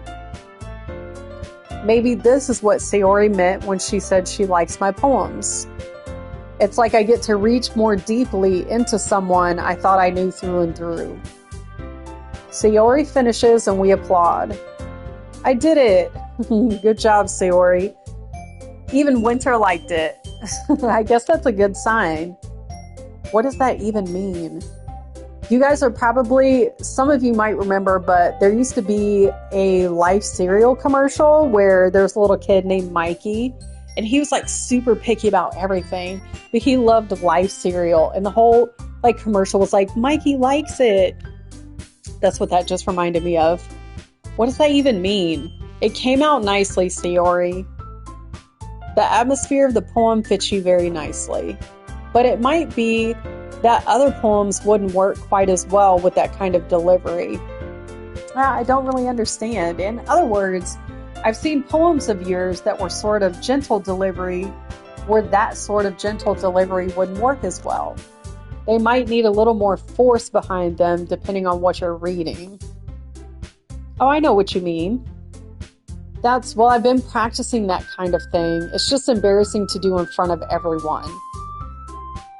Then next time, I'm going to make you pick a poem that challenges you a little more. We don't have much time before the festival, you know? Okay. Now, who's next? Natsuki? Don't make me go before winter. It's not like I can compare to you guys anyway. Might as well let winter lower everyone's standards a little bit before I have to do it. Thanks. She's my biggest fan. Natsuki, it's fine. I might as well get it over with.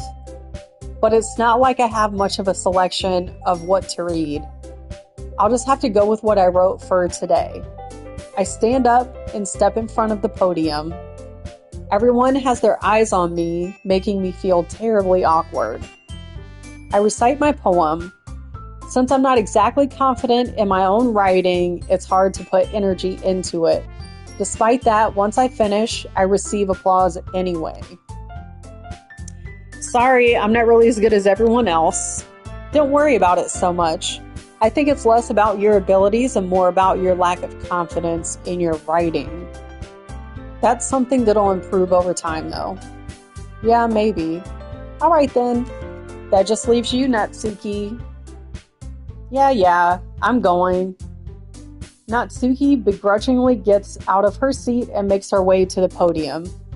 The poem is called Why Are You All Looking at Me? Because you're presenting. Anyway, the poem is called Jump. Natsuki takes a breath. Once she starts reciting the poem, her sour attitude disappears a little. While she's still a little unenthused, her poem has a rhythm and rhyme to it. It's Natsuki's trademark style, and it works surprisingly well when spoken aloud. The words feel like they bounce up and down as if giving life to the poem. Natsuki finishes and everyone applauds. She huffs back to her seat. That wasn't so bad, was it? Easy for you to say. You'd better not make me do that again. Well, do you at least feel prepared enough to recite a poem in front of other people? I mean, doing it in front of other people will be way easier. I can put on whatever face I want for other people. But when it's just my friends, it's just embarrassing. That's a surprise, Natsuki. I think it would be the other way around for me. Well, that's just how it is, so... Well, I guess in that case, you won't have much to worry about for the festival. That said, I want to thank everyone for coming through. It might be hard, but I hope that you all have an idea of what it's like now. Make sure you pick a poem and get enough practice before the festival, okay? I'll be making pamphlets, so let me know ahead of time what you'll be reciting. Geez, I should probably find some other poems to recite instead. That's fine too, it doesn't have to be your own. I'm already pleasantly surprised that you're putting in all this effort for the club. It makes me really happy.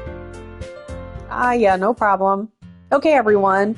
I think that's about it for today. I know the festival is coming up, but let's try to write poems for tomorrow as well. It's been working out really nicely so far, so I'd like to continue that. As for the festival, we'll finish planning tomorrow, and then we'll have the weekend to prepare. Monday's the big day. I can't wait. I can do this. All right. I stand up. There's no way I'll be able to find the same enthusiasm as Sayori and Monica, but I'll do my best to get through it. If it's for the sake of the club and impressing Monica, then I'll have to do my best. Ready to go, Sayori? Yep. Look at you two, always walking home together like that. It's kind of adorable, isn't it? Geez, guys, don't make such a big deal out of it. It must be a little nice, though.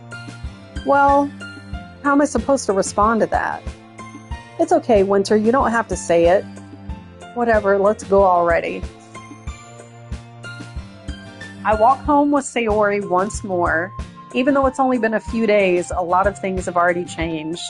But today, Sayori's being a little quieter than usual on the way home. Hey, Sayori. Sorry, I was spacing out. No wonder. I was thinking about something from earlier. I like how we get to, Sayori fumbles with her words.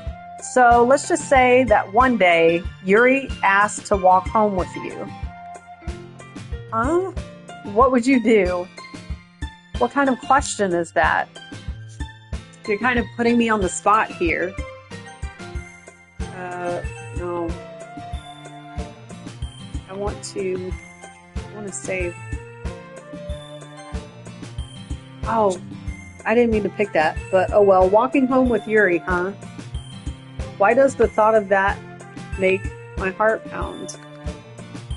I don't even know how to skip or save or anything. What? Given how hard it is for her to socialize, I would feel awful turning her down. So, isn't she so beautiful and smart? That has nothing to do with what I just said. You admitted it. Jeez, there's not even any point in speculating something that's never going to happen. Well, maybe, but I just like to think about it. It's not long before you won't need me anymore, you know? Goodness. Need you? Sayori, I can't figure out how you're seeing things in your head right now. Sorry. Everyone is different. Nobody in the club is a replacement for you. You say so. The conversation trails off and I'm left feeling awkward. Well, I didn't know how to save it. Because none of the buttons that I'm using are doing anything. So, I hope I didn't just ruin that. But it was kind of her fault for trapping me with such a weird question. I can't just lie to her. But if there's something that makes her happy, I would hate to take that away from her. That's why I said there's no point in speculating. Then again, the festival is only a few days away. Who knows what will happen in that time? Alright, so I think, see what I'm saying? There's no way, I don't know how to actually save anything. But I am going to end my stream for today.